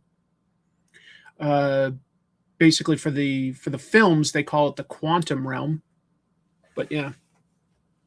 Yep. Jack is yelling. That is a Hasbro property, but I don't think that they're going to add My Little Pony. Micronauts was a fun comic. Bill Mantlo, originally Michael Golden on art, really good Michael Golden art, and then Butch Geis did like this. This is the bad guy in the book, Baron Karza. Great look for him. Great look. Really cool figures. They were very posable. They had like the G.I. Joe swivel arm battle grip type stuff, which was very posable for that era. And you could swap out parts of them. You could like add weapons and stuff like that could click into different areas. They also had some magnets on them so that you could like stick them to your fridge. Anyway. I think Hasbro just announced an Acro Year figure. Oh, for the Marvel Legends line? Well, Marvel did get the rights from Hasbro to reprint Micronauts and ROM this year, but they don't have the rights to make new stuff. There is a difference there. If this is accurate, this would mean that Image/Skybound's Energon Universe would now include Transformers, G.I. Joe, their original book, Void Rivals, ROM, and Mask. So they've got like 5 sort of properties, although ROM is not its own book right now. Yeah, I've seen it when I go to Japan and I go to, say, a Mandarake store or like, a book off that sometimes has things other than books that are used. I've seen them and I've been tempted to get some. I've been tempted to get them. They look like they're really cool little figures. They're really cool figures. Anyway, there's no news that it would be getting its own book. So maybe it's like ROM if this is happening, because ROM is being used in Void Rivals. So if it's real, Maybe Micronauts is, for instance, an element of Mask or an element of Void Rivals, something like that. I could see that. Other Hasbro properties that have been connected in the past would also include Visionaries. IDW has made that all part of a cohesive shared universe. I like Visionaries, but it's fantasy and magic, and I personally don't really want to see that in the Energon universe. That's just me. Cops, that's like set in the future, and one of the Cops characters was related to Beachhead from G.I. Joe, so that's technically connected. And Gem is definitely connected. The original cartoon had Hector Ramirez, he was a reporter that appeared on Gem, Transformers. Oh, and Inhumanoids. That's another one I forgot. And G.I. Joe. Strawberry Shortcake was never Hasbro, so she's not going to show up. Gem would be both strange and, in a way, would probably fit very, very well. I'd be fine with Inhumanoids. I'd be fine with Inhumanoids being part of a shared Energon universe. It's just that's like introducing gigantic kaiju, and so that does change things a little bit. But yeah. Cops was cool, but it was also set in the future, so who knows?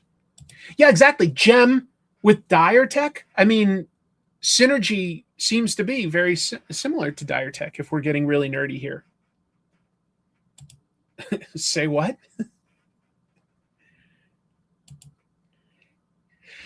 That's true. If they wanted to put Inhumanoids, say, on another planet, that's not a bad idea. That would actually be kind of cool. If you had like Metlar and those other weirdos on another planet, that would actually be super cool. Inhumanoids legit creeped me out when I was a little kid. If you don't know it, they were monsters, and one of them, I'm forgetting his name right now, but they were all giant monsters, okay? Just absolutely giant, like 3 or 4 stories tall. One of the guys just had an exposed rib cage, and if he put you in it, you'd become possessed by him, and then you were like one of his minions. He looked like some sort of rotting carrion or something. And I remember he was voiced by Chris Latta, who did Cobra Commander and Starscream's voice. I don't remember that monster's name right now.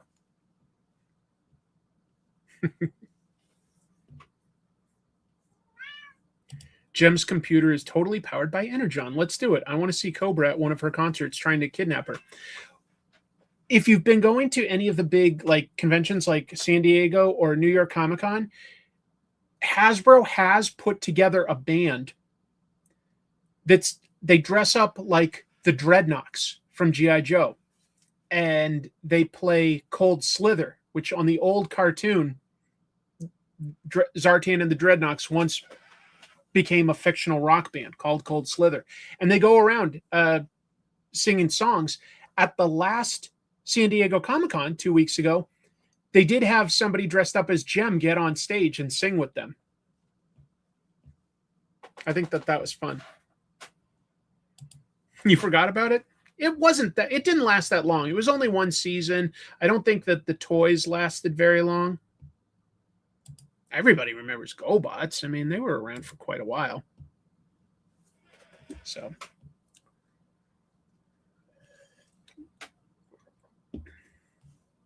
I don't know the band Exhumed, but I can tell, like, watching the live performances, that they're legit musicians. GoBots was Tonka. However, it went out of business, and Hasbro has bought the rights to them. But I don't know. The rights are actually really messy. It doesn't give them like the full rights to everything that existed in the past. Like, they own that intellectual property, but it doesn't mean that they can like use ideas from, I think, the old cartoons or comics or anything like that. Stretch Armstrong. Stretch Armstrong is going to lead G.I. Joe. Yeah, we'll just add everything.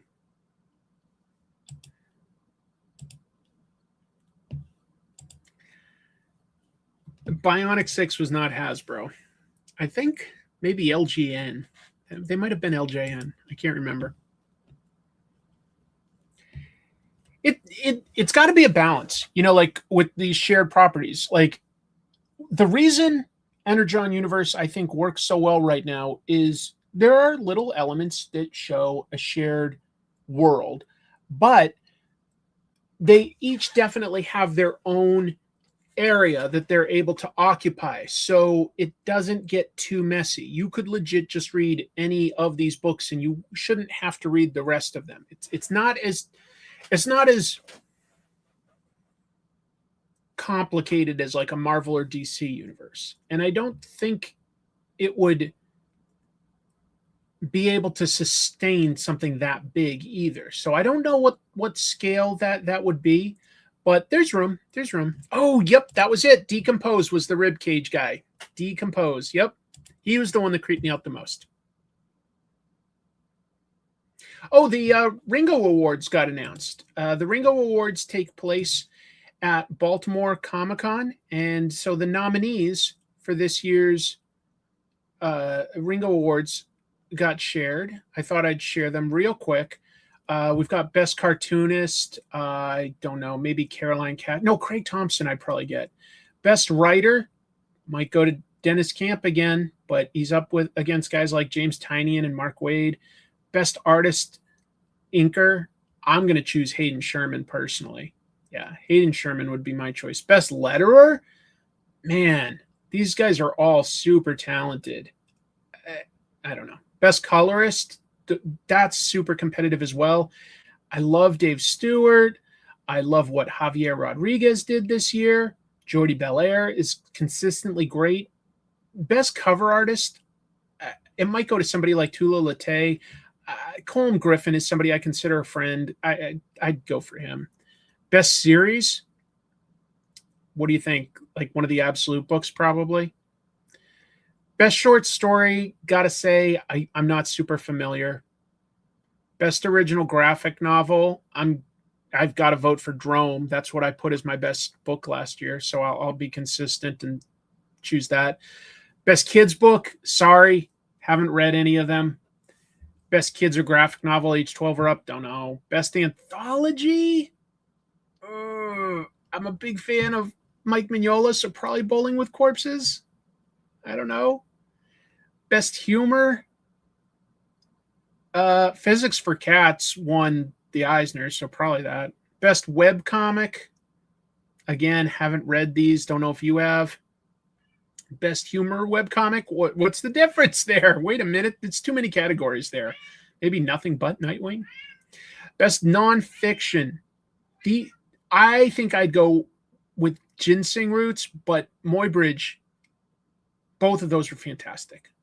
Best comics related publication, love that. Wish there was some YouTube nominated in here, but very cool options. I think the one that interests me the most out of this would be the Frank Frazetta history. And then Best Presentation and Design. Well, that's a super unique one. I like that. I love Ginseng Roots, but I think I'd go with the Lone Wolf and Cub Deluxe Edition. But anyway, just thought I'd put some of those books on people's radar in case you're looking for recommendations. These were all nominated for the Ringos, and I think the Ringos are a nice set of awards. So just thought I'd pass that on. And finally, I just had a few, I haven't done this in a little while, but had some crowdfunding stuff I thought I'd put on people's radars. There's one by, what's her name? I forget her name off the top of my head all of a sudden, but the girl that Harvey Pekar and his wife, Joyce Brabner, became the legal guardians of. I want to say Danielle. Yeah, I think it's Danielle. Danielle is running a Kickstarter to save 4 storage units full of the writing and art and collections of Harvey and Joyce. I guess they're about to run out from whatever the estate was paying to keep them together, and she wants to go through them and save some of their original ideas and archive this stuff. I'm a huge fan of Harvey, so thought I'd put that on people's radar there. James Tynion is putting together Bodega, which is Brooklyn organization dedicated to the endurance of the graphic arts. They're putting together, for instance, a small indie con in Brooklyn.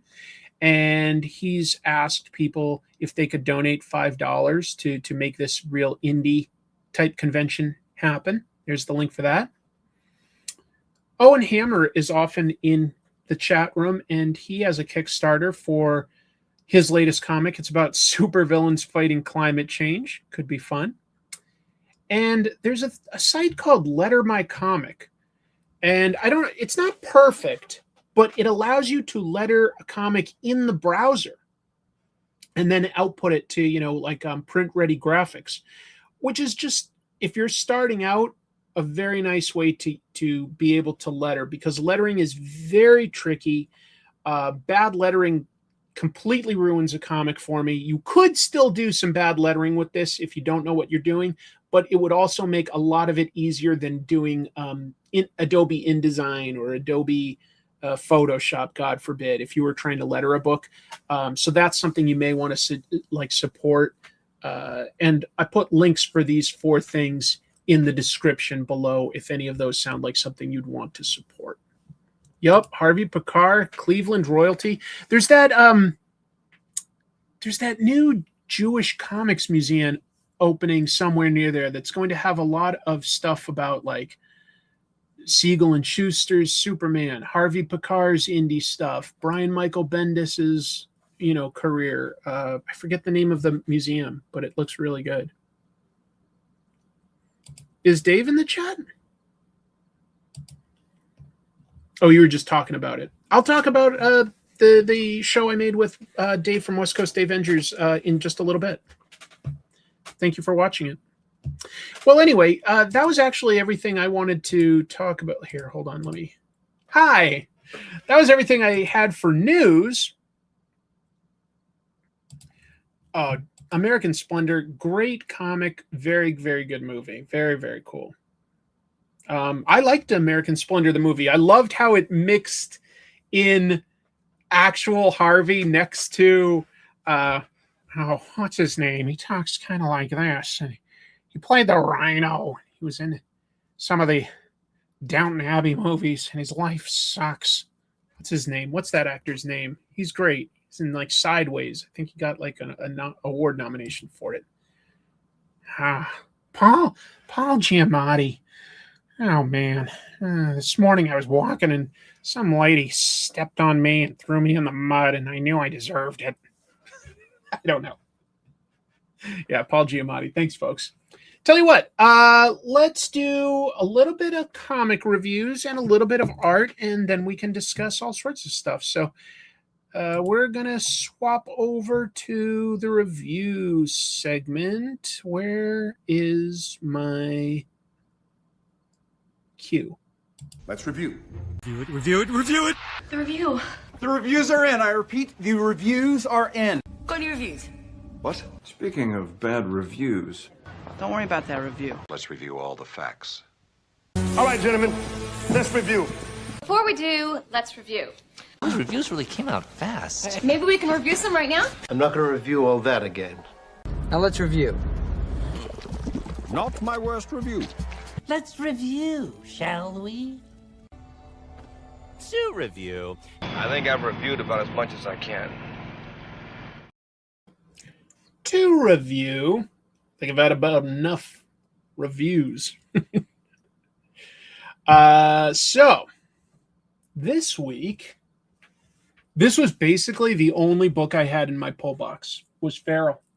And I was like, oh, maybe this is a 5th week. If you don't know, comics basically operate off of printing for one of the 4 Wednesdays that they'll have within a month. And sometimes a month we'll have a 5th Wednesday, and that will kind of be light. It'll be like a catch up or specials, and it's usually lighter. And I was like, oh, this is such a light week. Is this? And I look at the calendar, and no, it's just the regular 4th Wednesday out of the month, but I just had a really light week. But this was a big issue. This is issue 25, so it's been going on 2 years, Feral. And Feral recently did a surprise thing by rolling in Stray Dogs, which is by the same creators. Tony Fleek's writing, Trish Forstner on art. Which is really interesting because dogs and cats can't really communicate in this. Minus this big guy, Moosh. For some reason, he grew up with cats, so he can understand cats.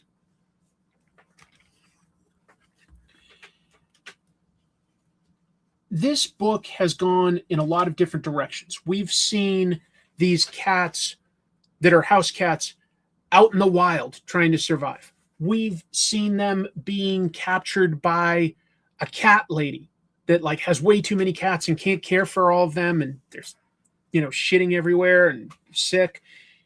They went through sort of a cult that was surviving in an abandoned pet store. And now they've been captured by the CDC, who's testing whether they can find a cure to this super rabies virus. And they're destroying cats and dogs. And now the characters from these two books, Feral and Stray Dogs, have bumped into each other. And as cats and dogs do, they don't understand each other and they don't trust each other. And it's there's going to be a huge, huge epic battle. All I can say is things get really crazy. I'm just going to jump forward to the middle.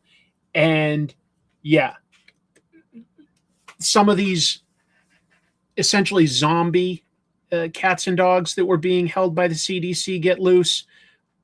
Our hero cats and dogs get loose. There's a fire in the CDC. Everything is pure chaos. Everybody's getting separated and teamed up into new combinations. So there's lots of new dynamics. And it's all happening really, really fast in this issue. The end result is it's being shunted into yet another chapter after this. I won't tell you what that chapter is. Dude, it is terrifying. So far, only animals have it, okay? It's cats and dogs, raccoons, forest creatures, okay? But here's a hint at where it goes, just because they give you a definition of something here, okay? Zoonotic spillover. The transmission of pathogens from wild animals to a human host.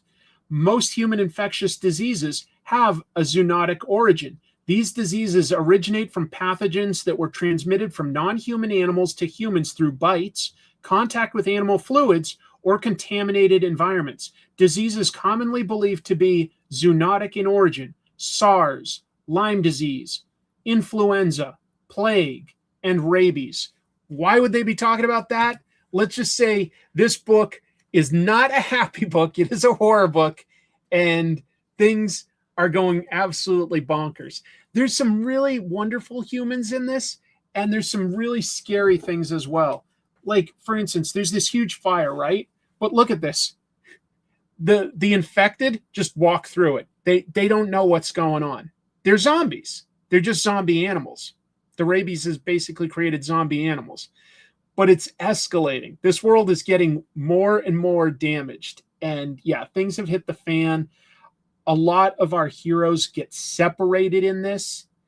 But they also have some possible moments of growth where they find a method to communicate with the dogs. That's pretty huge.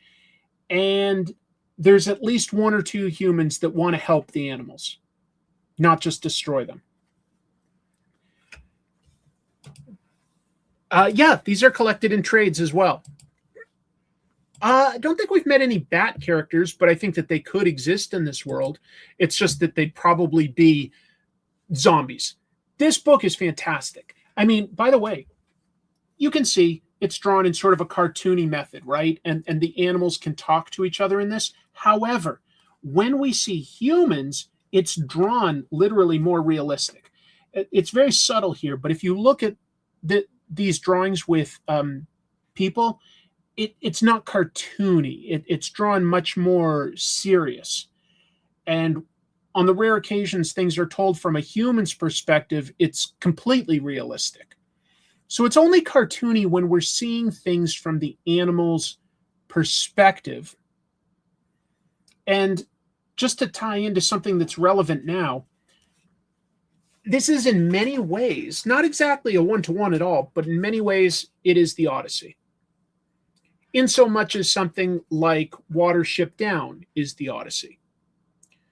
If you had to read that in school, which is about rabbits having to find a new home, and they have to like go on this incredible, dangerous journey, trying to find a place that's safe for them. And that's what these characters are doing. They're trying to find a place that's safe for them, but in a broader scale, Odyssey has taken on the definition of to journey as far from home as possible and to return home changed. And that's very much what this is, just on a horror level. And I really love it. I really think it's a fantastic book. It's like Watership Down for test dogs. It's like the Odyssey. It's like a zombie movie like Dawn of the Dead, but like take all of the Romero zombie movies and all of the Walking Dead and sort of jumble it together and you get feral. It's really impressive what they're doing, because I just would never have guessed that it would have so many eras. I thought that this was going to be like a 6 to 8 issue series of some cats trying to survive in the wild, and then maybe there was a cure or something like that and they got home. But instead it just keeps shifting to a place where for a little while they're at least safe or stable, but really there's some huge downsides, and they have to keep moving. They have to keep moving.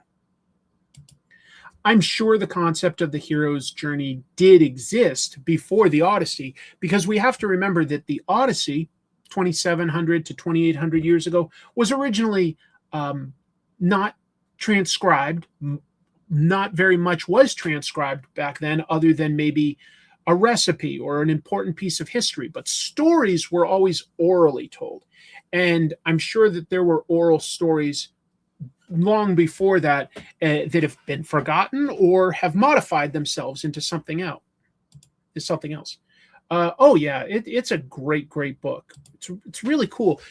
And like I say, it goes in sort of, 5 or 6 issue chunks of telling a certain type of story of them on the run, and then it finds a way to transition into something else. Stray Dogs is fantastic. It's a slightly different story here, but it's really good. Watership Down is so good. So good. Dog of the Dead. That's good. I like that. Anyway, I'm just trying to interest people in it. Maybe someday I'll have to do a page-by-page deep dive on one of these issues to really get into it. But I'm trying to, on a show like this, not completely spoil everything. More just sort of give my thoughts. For this particular issue, I think I'd give it like 3 out of 3 thumbs. On a scale of you can potentially earn 3 thumbs. Yeah, 3 thumbs to this. It's one of my favorite books these days. I'll reiterate my favorite books right now: Escape by Rick Remender and Daniel Acuna, Feral by Tony Fleeks and Trish Forstner, Dandadan by Yukinobu Tatsu, Billy Bat by Naoki Urasawa, and I want to say there's another Image book that all of a sudden I'm blanking on. Royals by Derek Kirkham and Jacob Perez. Right now, those are like the 5 regularly coming out books that are my favorite. If I include the fact that Brubaker and Phillips put something out every 6 months, I'll include them as well. But is it Book of the Week 3 thumbs? Yes. Royals is fantastic. Oh, excuse me. I am super into both Absolute Batman and Absolute Wonder Woman. So, yes, Absolute Batman, Scott Snyder and Nick Dragata. Absolute Wonder Woman, Kelly Thompson, Hayden Sherman. So I have more than 5, but those are the books I like the most. I did also pick up one other thing out of curiosity. 3 Worlds, 3 Moons is the overall brand for a shared sci-fi fantasy universe by these creators: Jonathan Hickman, Nick Spencer, Mike Del Mundo, Mike Huddleston.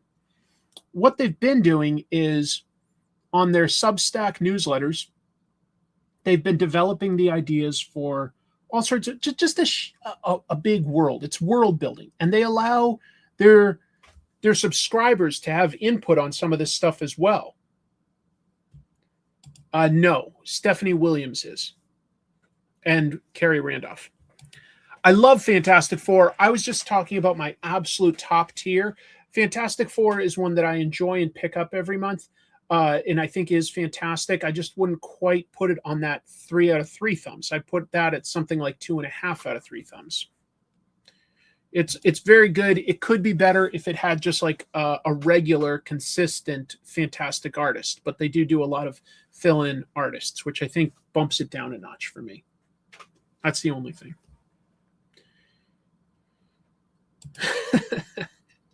You want Nick Spencer to work on Morning Glories and The Fix? Semi-fantastic. Fantastic 2.5 out of 3.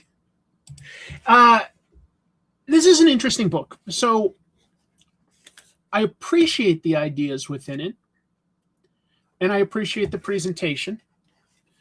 The main reason I'd recommend it is mostly just for cool art and cool ideas, as compared to being a story that goes, A, B, C, escalate, rise, fall, rise, fall. This is the first time they've put it in print as compared to being online and digital. Dark Horse is making it. It's $8. It's printed in a slightly different size format than a typical comic. Just for comparison's sake, there's a regular, or maybe on the cover would be even easier. Those are the dimensions, basically. It's a little different. It's a little more square. It's honestly kind of close, but not the same as what Distillery is doing. Oh, wow. Hey, Chris, hope you're doing well. Pretty good. On PTO today, so I'm finally back to one of these. Once again, shout out to the Golden Age. I had a blast. I will talk about that in a little bit, but thank you very much. Thank you. I've read the first 2 Ice Cream Man anthologies, and I did get the card set, which was an incredible storytelling device. So anyway, I don't necessarily give this a recommendation you've got to read this. This is incredible. This is more like an experiment than just a full story, or at least this particular version, this iteration. I love the art. I love the weird ideas. Look at this astronaut as he finds an oxygen-rich environment, so he takes off his helmet, and then his face just sort of gets pulled away, but he still exists as this black void. Just strange ideas, but beautiful art. No question, beautiful art, big ideas. Might get your creative juices flowing, right? And it might really get you excited about sci-fi and fantasy and world building, but I don't know that it will necessarily completely satisfy as a narrative, if that makes sense. So I don't even really know how to fully review something like this. I appreciated it, but I wouldn't quite say that it was something I read and just enjoyed. I appreciated the art. I appreciated the ideas. I can't whistle that well. It's interesting. I'll say that. It's interesting. I would be curious to see more if they develop it into a little bit more of a narrative. It isn't a full narrative. It's more like establishing ideas. It's done in chapters. So anyway, it was interesting. Hard to give a full recommendation to. So I'm going to draw a little, and I'll talk about some other stuff. I laid out a little bit of a Hulk and Spidey here, and I'm going to focus on inking, starting with Spider-Man himself. And what were the topics I was going to talk about? Let me think for a minute. I always sort of forget what I listed as my own topics.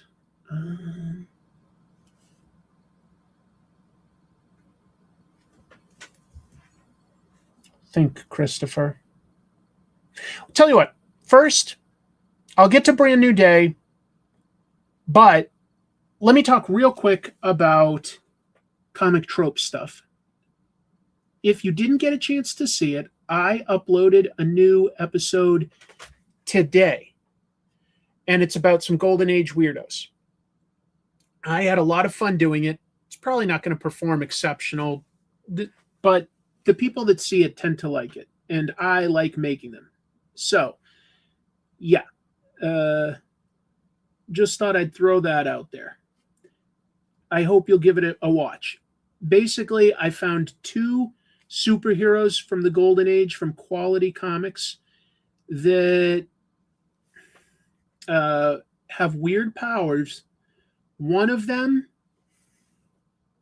they could barely find a way to include the power or ability every issue, and the other, they kept expanding and growing that weird power. So it's about a guy called the Red Bee who has a bee. That's his power, is he has a bee. And the other is a guy called the Whistler who can whistle. And I'm not exaggerating. That is the beginning and end of their powers. And both of them, that was these guys were like, I have a bee. I can whistle. Their logical next step apparently was fight crime. Cool. Okay. Good for you guys. So, I had a lot of fun finding those. Originally, I was going to do just the Red Bee. And while I was doing that, I was going through Quality Comics and I came across the Whistler. And I was so amused by the Whistler. I couldn't stop thinking about him. And I was like, nope, I'm gonna contrast these 2 weirdos. It's just too good. It's just too good. Anyway, I hope you'll give it a watch. I put that out today because normally I put an episode out on Sunday, but I did something else for Sunday. Some of you know that fellow comic book YouTuber Dave from West Coast Davengers happens to live in the area. So we've become friends. We hang out, and we decided to do a proper collaboration on his channel. And I shared it to my audience, but it's trying to go with sort of bloopier muscles this time. I'm doing something a little different for me, but I'm having fun with it. Anyway, so on Sunday, that went up on Dave's channel, and I shared it as a collaboration to my channels. What it was we very intentionally decided to emulate what Ed Piskor and Jim Rugg used to do of a flip through. And we did a flip through on a book that both of us just really happened to like. We thought we'd be excited and be on the same page and have fun. And I think we did, talking about issue 1 of Duo Powerbomb. We specifically flipped through the black and white. And it's about an hour long.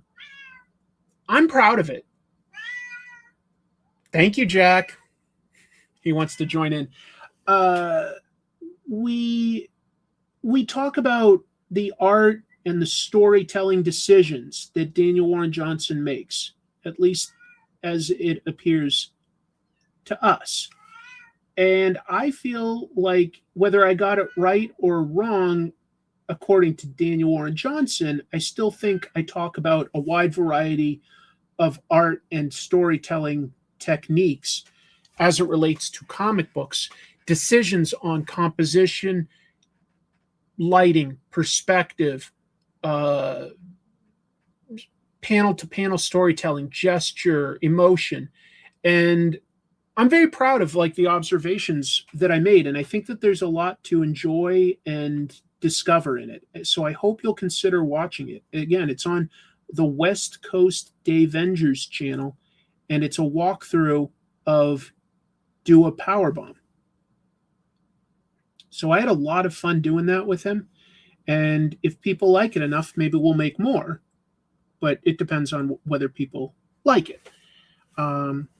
It was something that I said, I would never have really even tried to do it if it was what Dave and Jim were still actively doing. But because they're not, I think it's a really good format that a lot of people can enjoy and learn from for breaking down a comic book.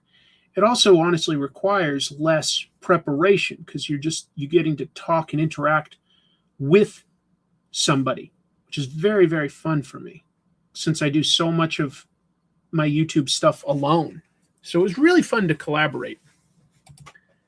Yeah, you could let him in if you want. If he's feeling that excited that Jack wants to come in, go ahead. I hope you will watch it. I really had fun making it, and yeah. Oh, thank you for saving it. I hope you really enjoy it. So yeah. Oh wow. I mean, that's flattering. Thank you.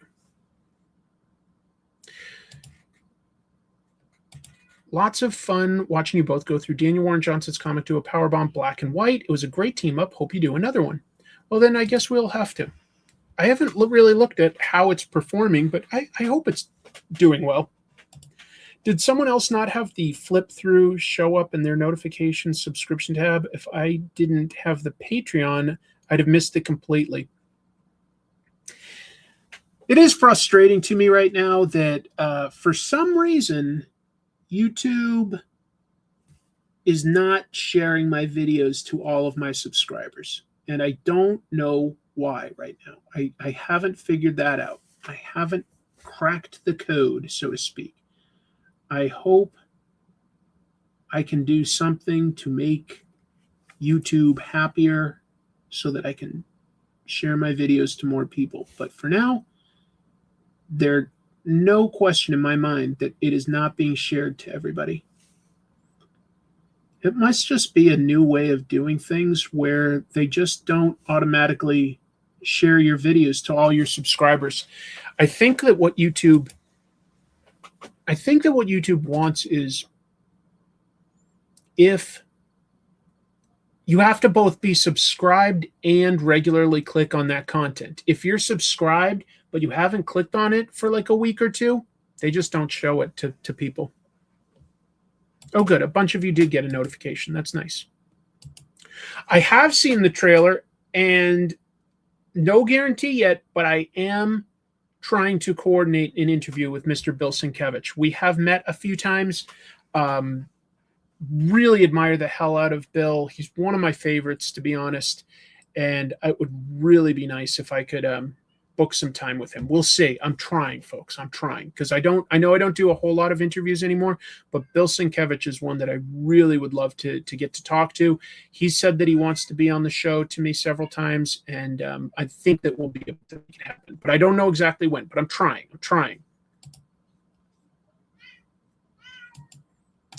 That's frustrating. I'm sorry to hear that.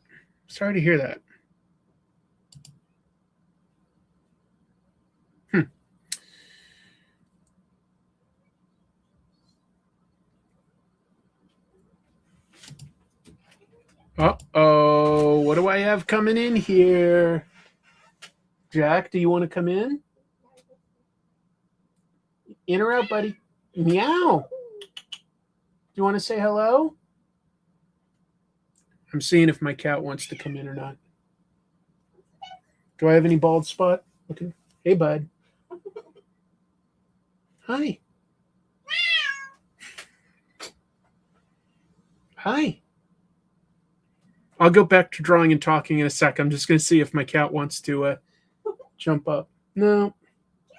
Now that he can come in, he's not as interested in me anymore. We'll see what happens if I ignore him. Then he'll be interested. Will you be able to get rid of him if he starts knocking things over? Yeah. Okay. Do I have a comic tropes video about that great cover artist you highlighted in your latest Golden Age episode? Oh, Lou Fine? I don't think so. Well, hold on. Actually, maybe I do. It wasn't an episode about Lou Fine, but if I'm remembering right, because I made this a few years ago, more than a few years ago, the episode about Black Condor, ridiculous Golden Age hero who just learned how to fly by living with birds. Okay, that's how he gets the ability to fly. I'm pretty sure that was drawn by Lou Fine, at least a bunch of it. I could be wrong, but that's like triggering something in the back of my brain that I talked about Lou Fine in that episode. If not, I probably will at some point. I'm not sure if I'm remembering right or not, to be honest. 10 years, I've made a lot of episodes. So honestly, sometimes I have forgotten a little bit of what I've covered until I possibly start writing a script or doing research or that. I think I'm remembering right, though, that I talk a little bit about Lou Fine in that episode. And beyond that, that would be somebody I could talk about at some point on a more serious level, maybe looking at something like The Ray. I know he drew The Ray. I think the trick with Lou Fine is that one of the better artists in the Golden Age, no question, but I don't think he really created anything super memorable in and of itself. And I think that happens with a few of the better artists in the Golden Age, is sometimes they just haven't created something super memorable, which makes it harder for them to get talked about.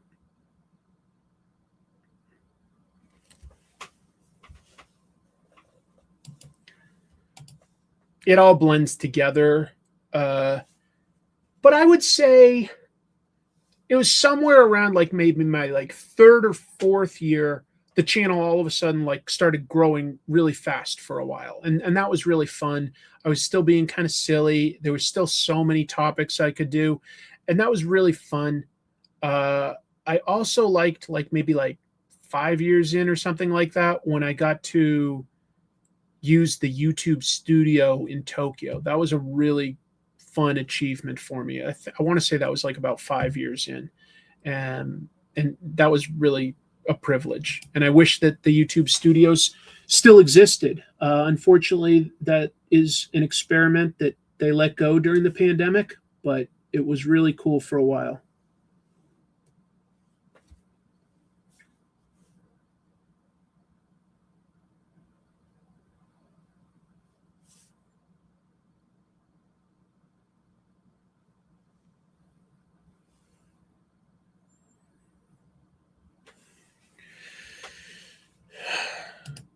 It was, but Quality also published The Spirit, and they did other ripoffs of The Spirit. It was more like heavily influenced. Midnight, I talk about in like my knockoff characters episode. I talk about that. This is nothing fancy, Mike. It's just a Tombow Furunosuke pen, just a brush pen that I happen to enjoy. It's not the best brush pen I own, that's for sure, but it's one I just really enjoy using.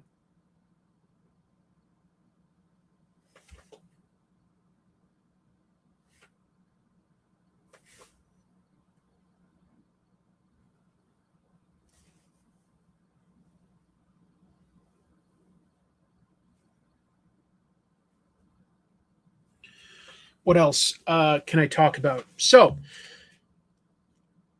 I talked about comic tropes. Oh, let's talk a little bit, non-spoilery, don't worry. I'm going to talk a little bit about, hey, bud. I'm going to talk a little bit about Spider-Man Brand New Day. Their subtitles confuse me a little. I get why Hollywood does that right now, though, because if you just call it like Spider-Man 2, Spider-Man 3, Spider-Man 4, there's hard data on the audience kind of drops off. Not as much on like horror and certain franchises, but if like it was James Bond 28, not as many people would go see it. So they come up with like a subtitle, but it gets a little confusing sometimes to remember. So yeah, I'll just say some of what I liked about it. One thing I keep seeing said is that it's a little more grounded or street level. And I think that's mostly true. There's certainly nothing cosmic or multiverse about it. And the villains are primarily, just like he goes up against the Hand. He's dealing with the Punisher. That's the stuff that you see in the trailers. So I like that. I thought that the web swing, honestly, I thought the web swing looked great. I thought it was dizzying and really, really cool. I thought it was some of the best web swinging. Michael Giacchino, I don't know how to pronounce his name, did the music. And I will say it didn't stand out to me that much. It wasn't bad, but it didn't really stand out to me like I thought it would. So that was a little disappointing. Because I usually think he's pretty fantastic. That part didn't really quite resonate with me. What else? But the story was good. It was about loneliness. I'll say that without spoiling anything. And I think male loneliness is definitely something that we think about a little bit more now. There's obviously more of a sort of weird story reason for that. But yeah, I thought that was relevant and that was relatable. I liked the action scenes. They were quite good. Spider-Man Brand New Day sounds new. I guess I'll see it. It's not a huge fan. The visuals were the best part. The visuals were strong. I like this story.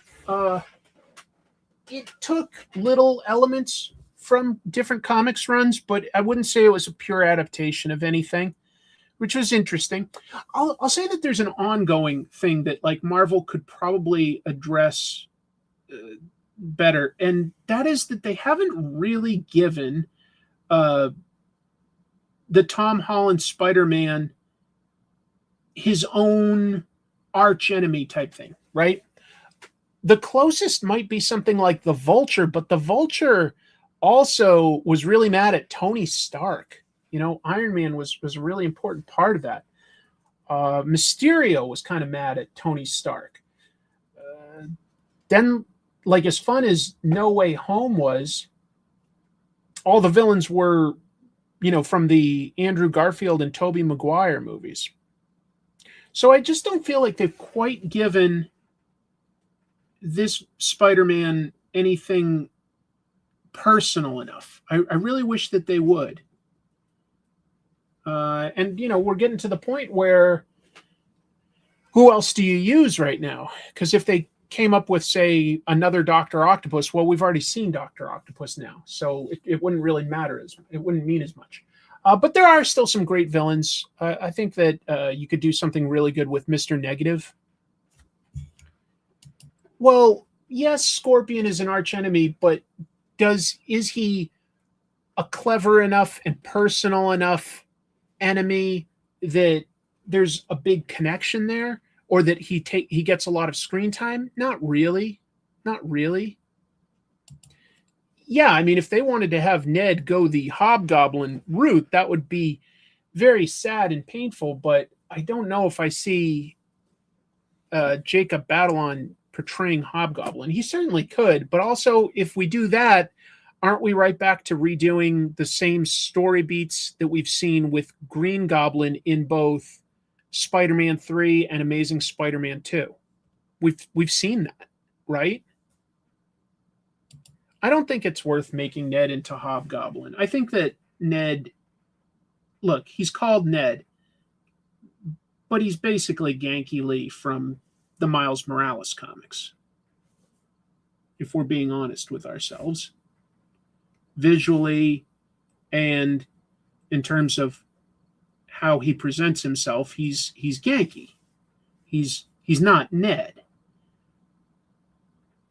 And Peter knew Ned, but I wouldn't say that like Ned was ever his best friend. He was just a coworker that ended up with Betty Brant.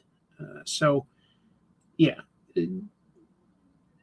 But I'm kind of okay, just to be clear, with the Marvel Universe movies doing a little bit more of their own thing here and there. I'm really okay with a lot of that.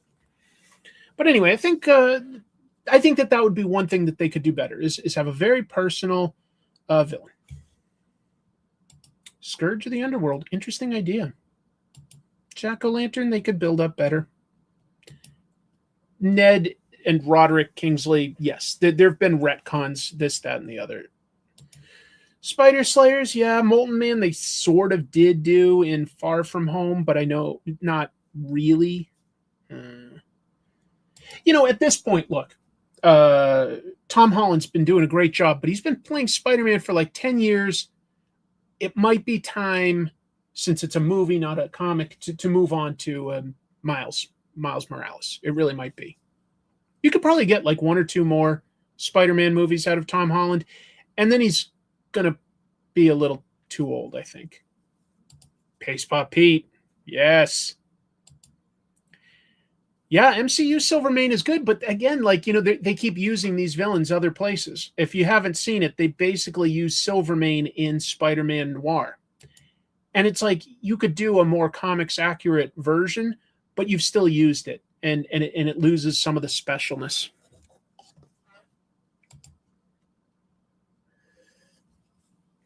I think if they do a live action Miles, that like we could definitely see Donald Glover again. He's definitely old enough to play an uncle of Miles, no question. No, I haven't played any video games lately. I wish I could.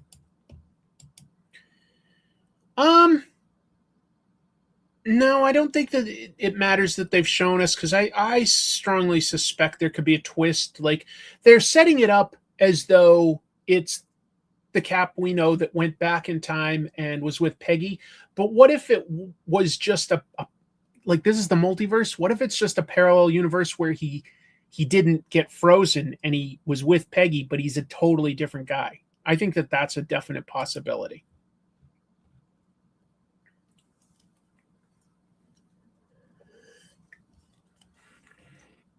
At one point, Sony was making Hypno Hustler, but yeah. Black Cat would be a really good addition, actually, at this point. Black Cat would be a really good addition for a movie.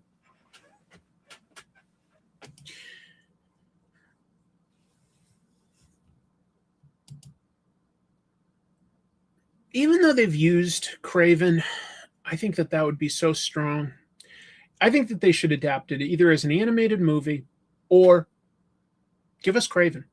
I heard a rumor at once, and it was like a fan thing, right? But the idea was, what if Kraven was exiled from Wakanda, and he was a hunter from Wakanda? So, you know, instead of being a Russian guy, he's a black guy, but he'd have access to some Wakandan technology. And I said, that's actually a really interesting way to present Kraven that ties it into an MCU version.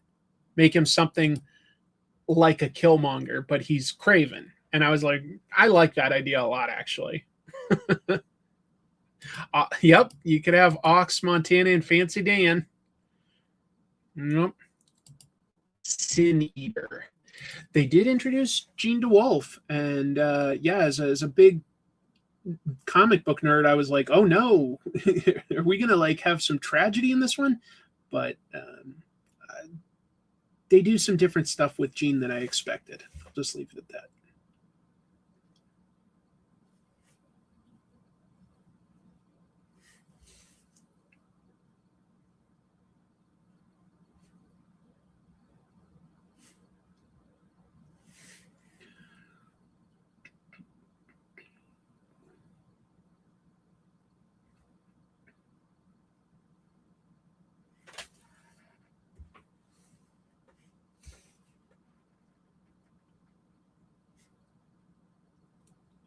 I guess that's all I want to really say about it, since I don't want to get into spoilers. But I liked it. I thought it was a really good take on Spider-Man. There are things I could sort of nitpick, and at the same time, I can sort of write them off, and they'll work for me. I'm seeing suggestions for the Jackal and Razorback, and Jackal has potential, but I don't want to see them getting into clone stuff. I just think that would be a big mess. I hope that they don't. I'll keep this short, but I have watched some of the new season of Strange New Worlds, Star Trek Strange New Worlds, and boy, I really like that take on Star Trek. I'll just say that. I think Captain Pike, whether an episode is good or bad, I like Anson Mount's Captain Pike. I just think he's a really cool, noble captain. I just want to say that. I know it's not quite comic books, and so I won't keep dwelling on it, but I really like it. I'm also starting to think that they're setting up, if not a spin-off, at least an explanation for why some of the crew on the Enterprise isn't there in the classic Enterprise once Kirk takes over. Because we know that Una, La'an, and who's the pilot? Melissa Navia plays I forget the character's name, but they sent them on like a mission together, and they've mentioned this area of Starfleet on the show that investigates really strange stuff, kind of like the X-Files. And I could almost see them being spun off into the secret mission that you're not supposed to talk about, and it would make sense. Anyway, I like it. Strange New Worlds is the best of the new Trek and Lower Decks. Yeah. Both of those really feel like good Star Trek to me. Although I was surprised. I didn't think I'd like that Starfleet Academy show, and then I was like, darn it, I like it. Try season 2. Season 2 was their best season. I am on book 5 of Dungeon Crawler Carl, so I am flying through those books. I love them. I love Dungeon Crawler Carl. I'm getting to some... It's cool, it's this life or death game that Carl and his cat Donut have to play or be on. It's like a reality show that's life or death. And they've been surviving or winning enough that now I'm in book 5, and I'm finally seeing this thing where they're both facing like weird exhaustion because they've been in survival mode for so long without any real break for like to mentally like think in a different way. So even though they keep winning and leveling up and stuff, they're getting to a point where they can't hold on very well. Section 12, not section 31, but section 12. Section 12 is like the section 31 is almost like the bad sort of Wetworks area of Starfleet, which worked well in Deep Space Nine, not so much in some of the other stuff. But section 12 is more like an X-Files type of division. I did all 8 audiobooks of Dungeon Crawler Carl in just over a month. Wow. I like reading it as compared to listening, and I like and respect audiobooks, but I like the act of reading it. It does something for me mentally that's like it allows me to decompress.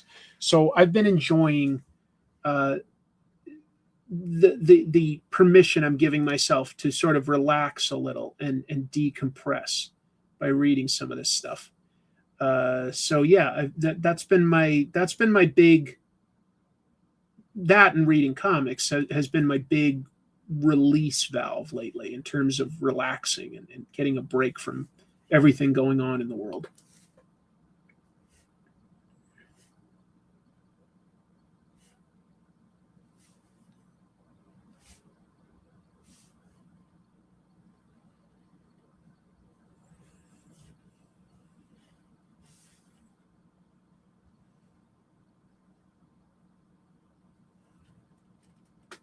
How you doing, bud? Jack is just to my side here, just sort of hovering in the corner. He's like afraid to come near me. What else is going on aside from all of that? Oh, yeah, Anson Mount's got a good voice. I could go with that.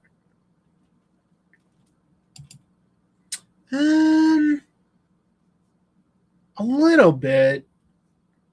He gets some pushback from exactly what he's doing from the police, who he's collaborating with. No, not Jack Kirby. Jack, my cat. Jack, my cat, who decided he wanted to hang out in here with me, which is okay. But he doesn't really want to be on my lap or anything right now, I guess. Hey, buddy. You want to come over here? Say hello to the audience? You haven't done that in a long, long time. Hi. He's my buddy. I just think I might get another kitten or a puppy at some point, and I hope that Jack and Lily are ready to deal with that.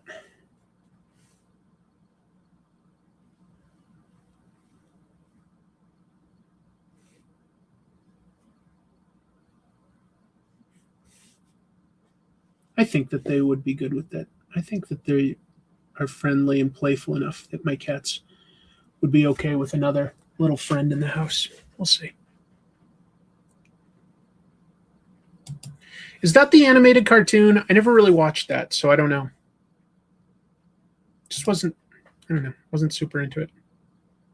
Maybe. These guys are super friendly with people that come into the house.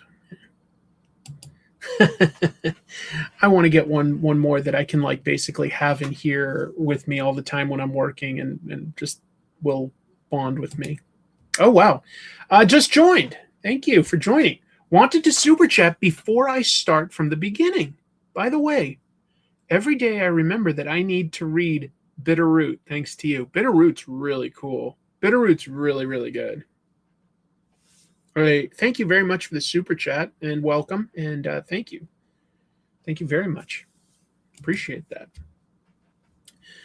What else did it say in my little ticker? I don't get time to really look at it. What was I going to talk about next? I was going to talk about comic trope stuff. I was going to talk about stuff I've seen like Spider-Man and Star Trek. Somebody asked about Dungeon Crawler Carl, which was fun to get. Was there anything else? I guess I was going to just say briefly, I think the PSA grading thing. So PSA has gotten really into grading comic books, but their big deal is still cards, right? Pokemon cards are the big thing. Still super popular. And yeah, so I guess that they're going through a class action lawsuit, though, this week. It was announced in all sorts of media. They're being accused of market manipulation. They're manipulating the prices on this stuff. And boy, that's not good if that's true. I have no idea. I'm not connected enough to the trading and buying parts of the hobby to necessarily know exactly what's going on. But I did see that, and I was like, God, that's not good.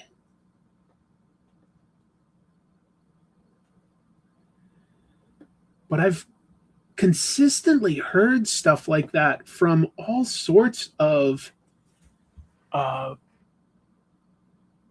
places that do auctions and do grading. Oh yeah, I'll talk about the Batman Microverse stuff in just a moment. But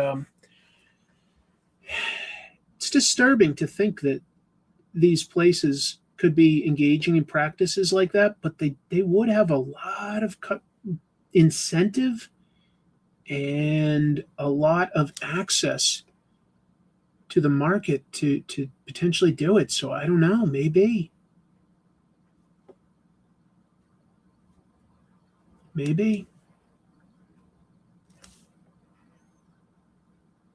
It's bonkers to me when I see how much the Pokemon stuff can go for. It seems like there's a lot of people out there that have made a career out of basically scalping Pokemon cards. And I guess there's other things that are pretty popular too. I want to say, is it pronounced Lorcana? It's like sort of the Disney trading card game. And One Piece, I think, is growing in popularity. But I keep thinking that like the overall market for something like Pokemon cards will go down because inflation has gone up so much that people's spending money won't be there. But it just seems like people are not ready to give this stuff up. It's that popular, which is kind of impressive in its own way. Hey, want to come over here, bud?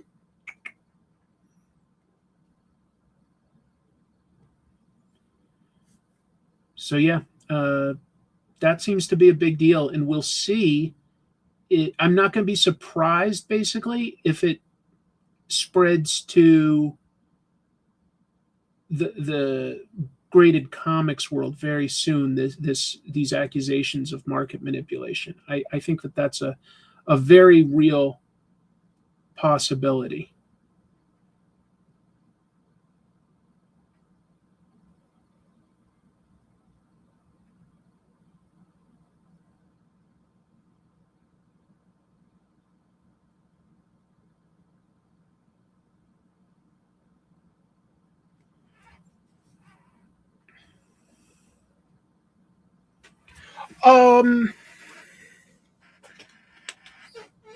Tell you what, I got something recently.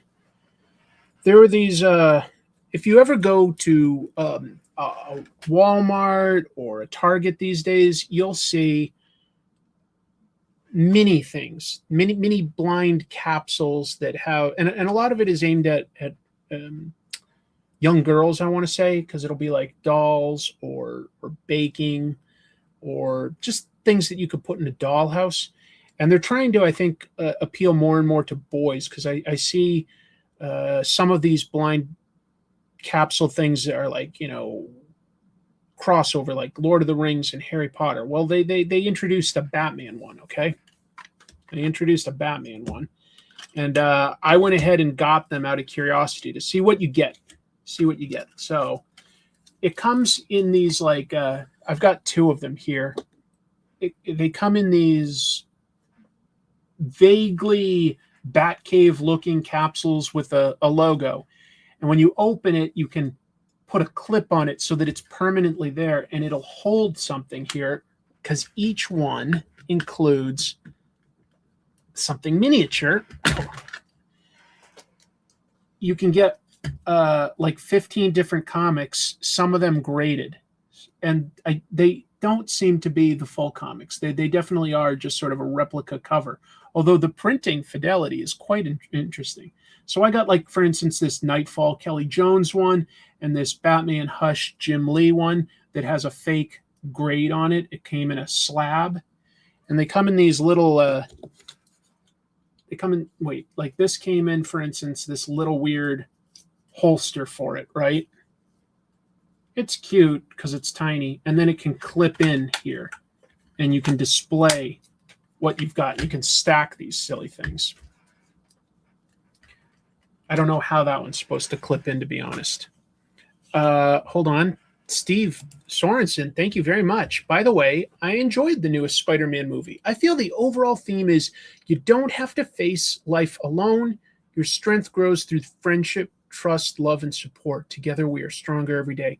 I agree. I think that's a big part of the theme. Yeah. Thank you for the support. That means a lot to me, man. And I agree with you. And I like the movie quite a bit for having themes like that. What scale? Just tiny. It's not a consistent scale because you get a couple things. You get one comic and you get one thing that's a snap together buildable model kit. So one of them, I got this, which is basically the Batmobile, I think, from the 1989 movie. I haven't had time to look up if it's exactly loyal, but it had a lot of parts. It was fun to snap together. It's got actual rubber tires, and when you roll them, it's sort of got like an exhaust plume in the back here, and that will rotate when you roll the wheels. That rotates. Can you even see? Not really. It's not focusing. There you go. It's pretty nice detail. Just, other than that, it's like it's not as heavy as, say, like a Matchbox or Hot Wheels because it's mostly plastic. It's got some little bits of metal for like pins, but it's mostly plastic. It's fine. It's good sculpting. It's got a little bit of color to it. Not a lot. It's got like headlights, a little yellow. It's got a few silver pieces. And then the color of the tires is a darker black than the actual body. There's almost like a sort of bluish undertone to it. So you get that, and you can like put it, I guess, in this little Batcave thing. The other one I got is this. It was, again, a snap together model, and it's the bat signal. And you actually get two different plastic pieces. They've sort of got a modern Batman symbol and the one from the 1989 movie. And this also turns on, and you can actually like project the bat signal. I've got a light just above here, so you can't really see it, but you can sort of see that it projects a light. And I guess that's a nice little novelty. Is it worth it? No, probably not. Probably not, to be honest. I'm lightly amused. I got it because I knew I could talk about it on the show. But these were like, I want to say $12 each. And I would say it's worth more like $5, but these days, like, no plastic toy is cheap. It's just not. So the prices on these things, you get a few things out of it. It's a blind thing, so it's a surprise. You get the fun of snapping something together. Each of them obviously has a feature. Like this actually rolls. If I was like a young kid, I'd probably get some entertainment out of it. This has an actual light, so it would look kind of cool on a shelf, but are you going to manually turn the light on and off all the time to be entertained? Probably not. And then the collectible covers, like kids love super tiny things. They just do. But they seem like those are aimed more at like my generation, especially with the choice of which covers are on it. So it's like, who are they aiming it at? I feel like they're aiming it at like adults with the price point and the fact they've got like these covers that are from my childhood. Dude, thank you so much for the support. Thank you very, very much. That is so nice. That is really, really nice. It both seems steep and it seems in line with what toys cost these days. And I sort of understand, kids these days prefer apps and video games and just surfing online and streaming. They don't play with physical toys as much as they used to. They just don't. Not like, and they didn't when my parents were kids as much. But my generation, we had action figures and stuff. And don't get me wrong, kids do still get toys. Lego is a super successful brand.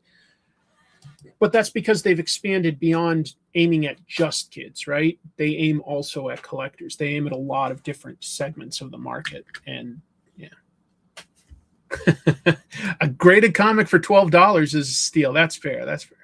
I bought two. Yeah. It gives you a toy and a mini comic. Yeah. So that I just happened to buy two just to see what I would get, what the differences might be. I find it charming for what it is. I don't think that the quality is bad. I really don't. I just do think that ultimately it's still, even considering what prices are on things, I'd still call this overpriced. So I don't really give it like that much of an endorsement. I just thought I'd get one just to see what it was like. I guess I could slab it again. They should make a line of comic book creator action figures. That would be cool. I will say that I bet this does well. These little blind bag things are very popular, and I think that it will sell. And if it does, don't be surprised if then we see Superman, Wonder Woman, Flash, Green Lantern, you know what I mean? As well as lots more Batman. And if it does really well, they'll probably expand and license Marvel as well. My 1989 diecast Batmobile was under $3, but that was more than 20 years ago, and I'm an old. That's primarily what this seems to be, is 89 era. There's two other things you could get for the click together things. One is a grappler grappling gun hook, and that actually does have a launcher mechanism, and then just a batarang that doesn't really have any action feature. I work at a Japanese import shop. A lot of kids buy anime figures, but those just sit on shelves. These, the mini stuff, they seem to sell at like Target and Walmart. They seem to. I don't like the proportions on McFarlane figures, but as a viable starting point, Todd made a 2-pack, I think, with the original designed for Spawn and himself. Dude, I was at Target picking up a prescription the other day. Actually, it might have been this morning. Yeah, it was this morning. And I went and looked at, like, they've got a newly arranged collectible area, and I was curious about it. They've got various sort of weird blind box things. Mostly seemed like knockoffs of Labubu, but not Labubu. And then they had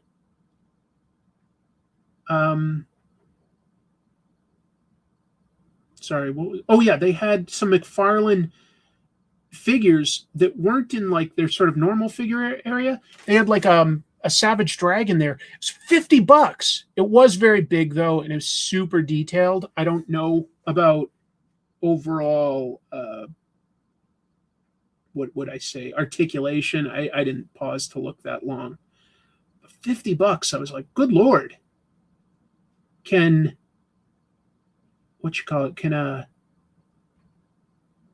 Target really sell $50 action figures?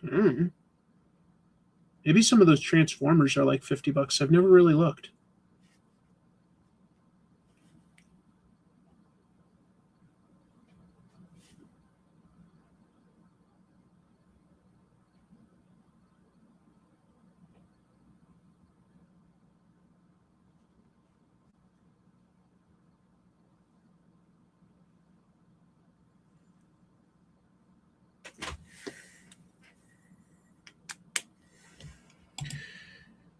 The Elite series of Image founding comics are overpriced.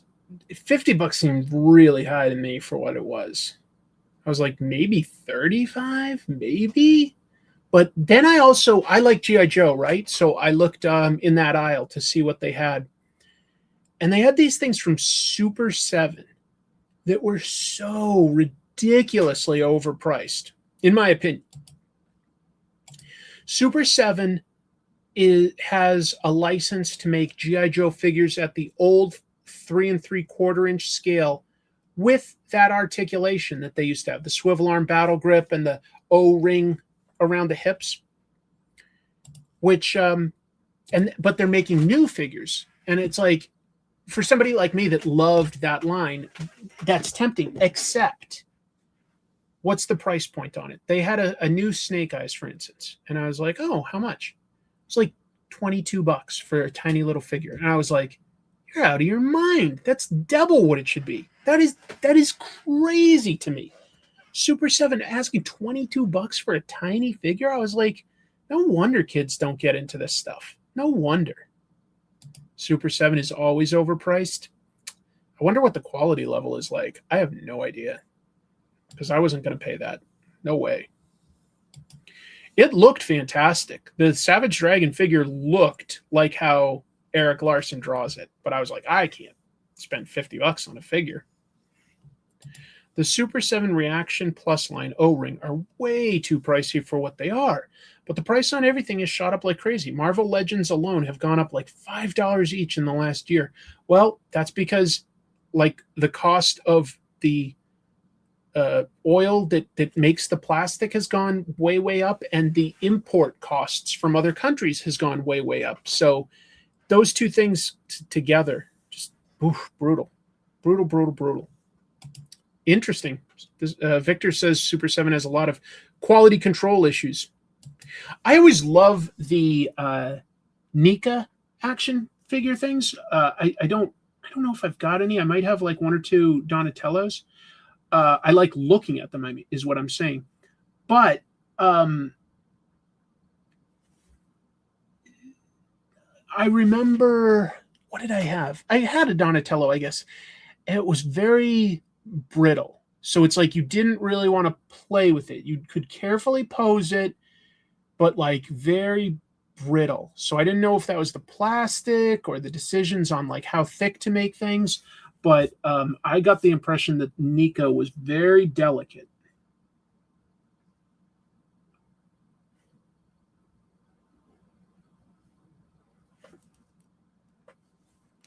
But I don't know if that's true for like every toy line or not.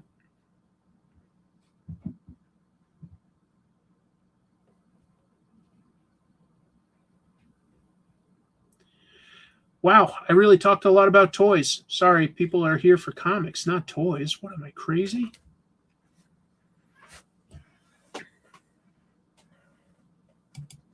I didn't hear that. I knew that Playmates is losing the TMNT license at the end of this year and that they're suing to try to keep it. But I didn't hear that Nika also lost it. I did not go to art school. In retrospect, I think I might have enjoyed it. But no, it's all just self-taught. I just like to draw for fun.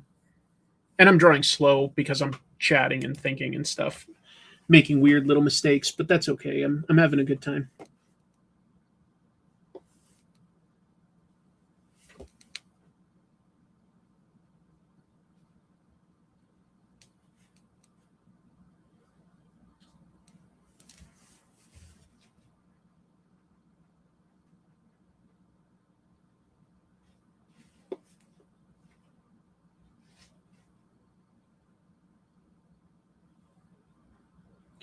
Anybody doing anything fun this summer? Family reunion, travel, Ren Fair, anything summery? Going to a beach? Going anywhere special? I always love hearing what kind of stuff people get to do for the holiday, or not holiday, but if they get to take a holiday.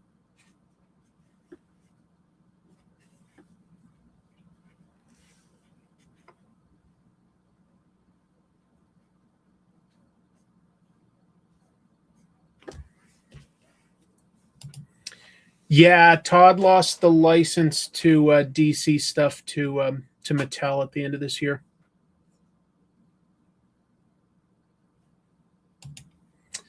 Probably going to Medieval Times for my birthday. I wish there was a Medieval Times near me. I went to it once in the DC area. It was really fun. Really fun.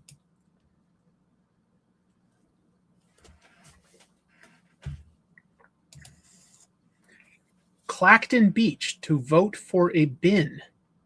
Vote for a bin? I don't know what that is. You're visiting Portland, Oregon, Mike? Are you doing it for like family stuff or just a vacation or what? Portland is a little over a 3-hour drive for me, but like if I'm not working, I would love to say hello. I'd be willing to drive down if I could say hello. But if you're just sort of in and out because you're going to like a wedding or something like that, don't make me. I'm not trying to keep you busy. Count Binface running against Farage. Oh, I'm not up to date. Visiting my mom with the kid in tow. Okay, you're visiting family. That's cool. That's cool. Mattel is also getting Ninja Turtles in 2027. Yeah, I don't know how I feel about that, to be honest. I've talked about that as a news item in that I really feel like Playmates added a lot of history to the Ninja Turtles, and it's. I know on one level it's just business, but on another, I legit feel a little sad about them not having the license anymore. I think that they did an awful lot to grow Ninja Turtles. They funded, or like partially funded, but the original animated show, and they created it when there was really nothing else other than I think a tabletop role-playing game. They saw the potential and invested in it, and it's sad. It's a little sad to me that they're losing the license.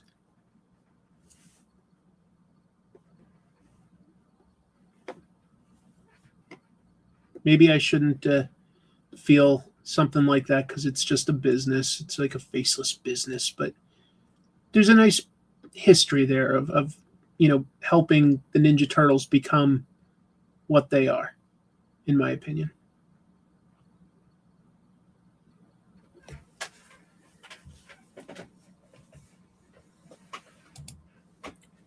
I think that, yeah, I think if it was just the comic, I don't think it would have elevated to what it is now. I think that the cartoon and the toys were what brought it into the cultural zeitgeist.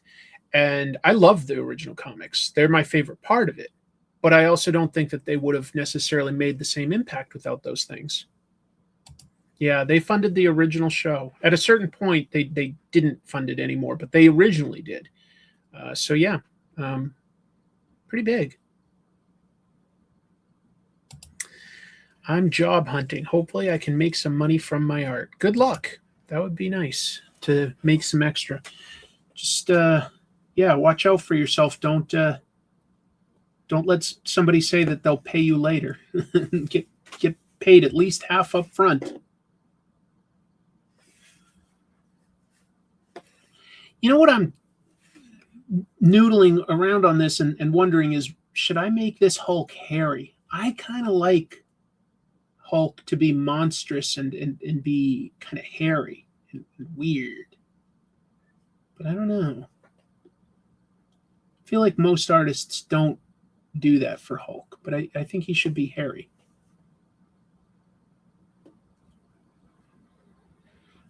I'm going to try to make an episode of Comic Tropes this week that is about a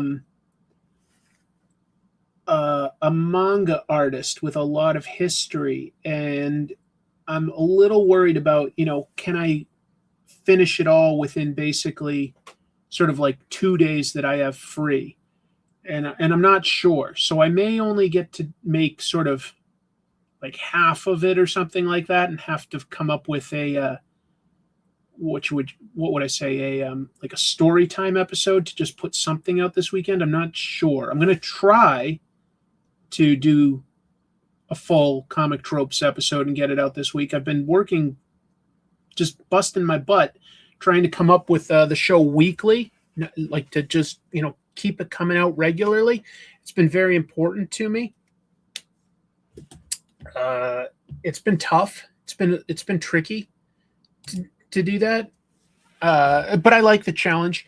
The only thing is I also go like, well, when am I ever gonna give myself time to just write a comic?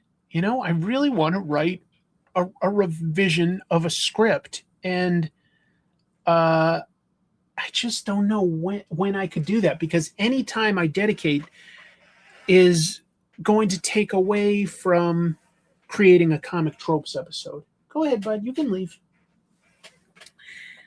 So that's tricky. That's really tricky. When am I going to fit that in? When do I feel that I can allow the show to sort of skip a week? I'm trying not to do that. I've only known Dave about a year. Right about a year. But he's a good guy, and it's nice to have somebody that's A, into comics, and B, knows a lot of the same challenges of making YouTube content. It's really nice to have somebody that you can commiserate on YouTube challenges and not feel like you're whining or, complaining about the status that you're at, just saying like, oh, isn't it tricky to do this or that? It's really nice to have somebody to talk to like that, because most people don't do YouTube. Let's see. Hey, Comic Tropes, what do you think about the new Spider-Man CGI or AI? Was okay, but it missed the core of what Spider-Man was in the other two movies, in my opinion, is Uncle Ben ideals. I'm having a small stroke trying to interpret that. I think you're asking about the movie's computer graphics and whether it kept the core ideals of with great power comes great responsibility, but I really think that they've hit that in a lot of the movies, and I don't think you have to hit that in every single Spider-Man story. It's a great theme. It's a great quote. I don't think you have to hit it every single time. I think that this one was more about loneliness and allowing yourself to be mentally healthy by connecting to others. And I thought that overall the CG in the movie was quite good, quite good. Can't you make it part of the show like what Daniel Warren Johnson does and just have a day to hang and work on your project? I would say if I was inking or coloring or lettering, a very technical type of thing, yes. Even potentially just drawing from scratch, yes, as long as people didn't mind that I was very quiet for long periods. I definitely could not write and be a host at the same time. That I can't separate my brain to. Sometimes I'm the host. Now I'm thinking creatively and structurally. I couldn't.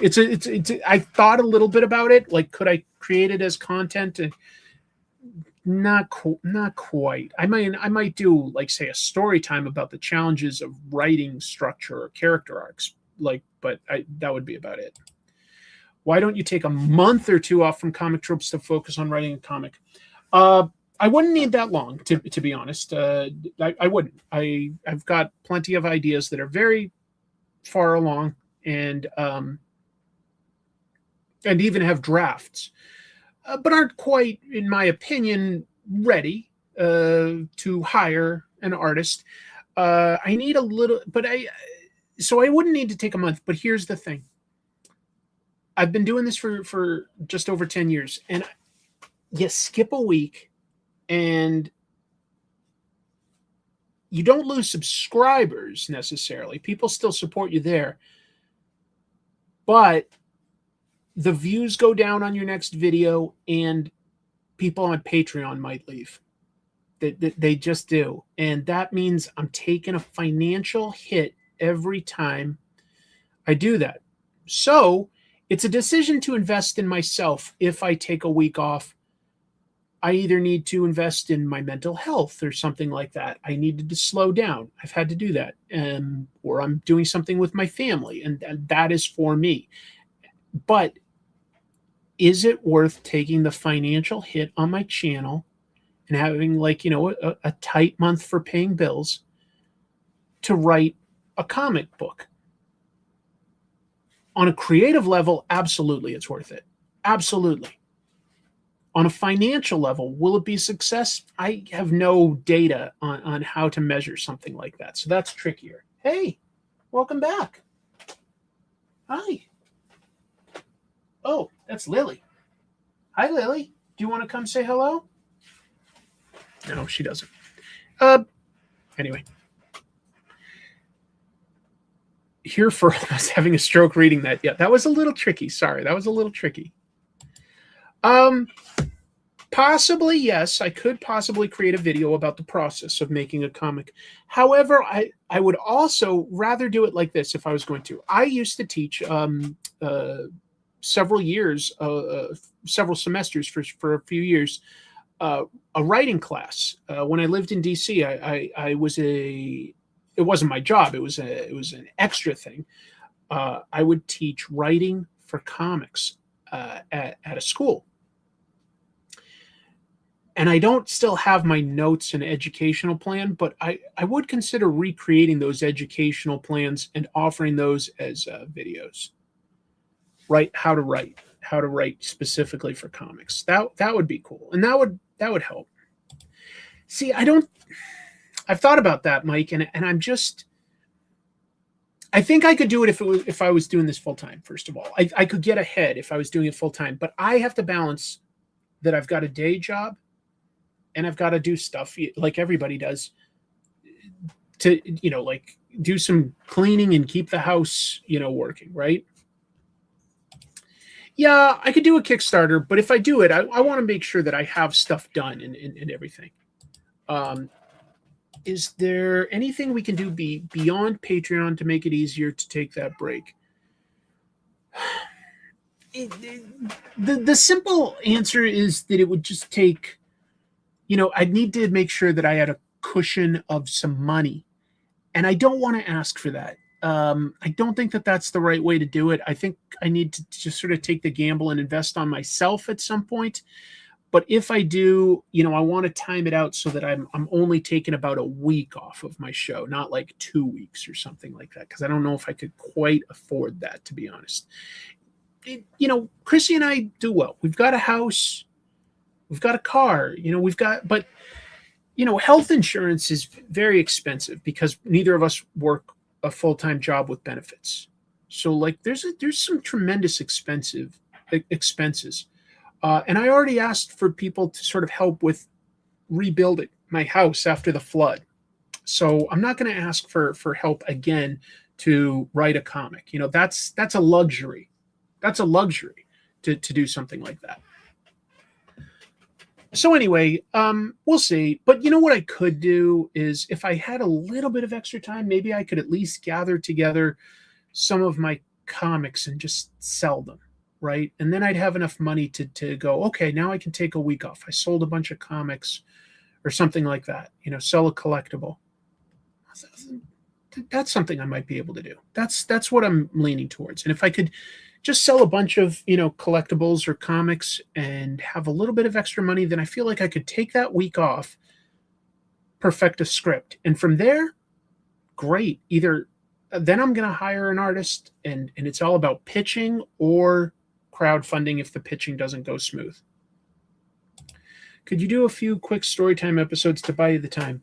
Yeah, I could, if I could think of good topics. That's the other tricky thing is I'm like, what do people really want to hear about for a story time?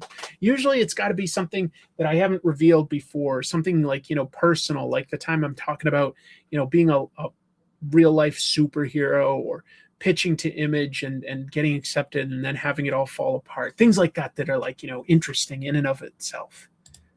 So yeah. Anyway, yeah, thanks for asking me so many personal questions. It's always kind of fun to talk about yourself. But exactly. I'm like, but selling stuff is hard. If I could just sell it for a fraction of what it's worth, maybe I could just do it easily. You should really take a stab at drawing it yourself. I'd never have the time, JL. You've seen how slow I draw on like I love drawing, but I'm not a fast artist, and I just couldn't right now. I couldn't. Maybe if it was my full-time job and I'm already making a living, but I just don't. It's not doable. I'd sell it if I got a good offer. There's very little that I feel like a huge emotional investment on. I'm not a guy that grades my comics or even really bags them all. They just sort of go in boxes most of the time. Sometimes they get bagged, sometimes they don't. Minus some of the oldest comics that I have from my childhood. There's a few that I kept. I sold the vast majority, more than 90% of them I've sold. But there's a few from my childhood that mean a lot to me. The Tick and the earliest things that like my friends did, the earliest issues of things like Walking Dead and Invincible and some other indie comics. I'll always keep those. I love the Turtles machine. I even played it quite a bit because you can give yourself, not unlimited, but you can give yourself lots of extra lives. You don't have to give it quarters. You can tell it, I want 99 lives. And so you can beat the game, which is really fun because I grew up feeding quarters to this silly thing. I love it. A complete history on quality? Yeah, I would consider doing something like that at some point, no question. I love doing things like that. Actually, you know what? I'm really far along with developing this deep dive into a manga creator's art history, but I do want to do a Valiant Comics history, and I feel like that would do well. But anytime I think a video will do well, I'm always surprised by that. Like, no, it just did okay. I've thought about selling my Invincible 1 through 6 a few times. Only copies I have left, but could help out. Yeah, I think about that sometimes too, Mike. And especially like Walking Dead 1, like it goes for quite a bit. So I'm like, maybe I should, like I'd still get to read the comic. Like, I don't know. It's an emotional connection for that. Hey, kitten. You having fun exploring? It's tricky. I don't know. I sold the vast majority of my comics when I moved across the country. I've said this before. I sold like 30 long boxes. I had a pretty big collection. I sold 30 long boxes, kept about 1.5 to 2 long boxes worth of comics, probably more like 1. And I sold them all, and I couldn't get what I thought that they were worth. I had to ultimately like part with them for $1,000 total for 30 long boxes. Just the guy that got them got a tremendous deal, but it was the most I could get, and I had to sell them because I just couldn't. I couldn't pay to move them across the country, really. So yeah, I lost, not lost, but I parted with a lot of those comics, and I'm okay with most of that. It's like, do I need all those random issues of, say, like, Moon Knight or Morbius or, I don't know what, Animal Man? Like, no, not for the most part. Huge runs of Spider-Man, Batman, X-Men, Superman, like 70s through like early 2000s. But do I need them? Like, no. But I wish I'd kept some. I wish I'd kept my G.I. Joe issues because I really love G.I. Joe and I had the full run. Why didn't I keep that? I don't know. Why didn't I keep Hellboy? I love Hellboy. Why didn't I keep that? I don't know. Anyway, I've had a good time. I just realized that it's been 3 hours, so that's plenty of time, I think, for a show. Thanks for asking questions about me. I think I'll still stick with my original plan of doing an episode about this one manga creator, but I also feel it. Sometimes I feel it when I've got an idea for something and it starts exciting me, and there's like this buzz in the back of my head. And the buzz of the rise and fall again of Valiant Comics, I think would be a really interesting episode. It's probably been covered by other people, but I haven't watched those videos and I want to do my take. So I think I'll do that very, very soon. But I've got a lot of ideas, just to be clear. I've got a lot of ideas. If you want to help, just, hit subscribe, leave a comment on videos, this or Comic Tropes, and consider joining the Patreon. I always have a link in the description for every episode. Consider it. Even $1 a month, it all adds up and really helps out. Anyway, I've had a great time chatting with everybody, and I think it'll be a much bigger episode for reviewing comics next week. But thanks for all the feedback on different ideas and the feedback on the episode that I did with West Coast Avengers. And yeah, I had a really good time. Thanks, everybody. Keep reading comics. I'm just kidding. You don't get a left salute. You get a double salute.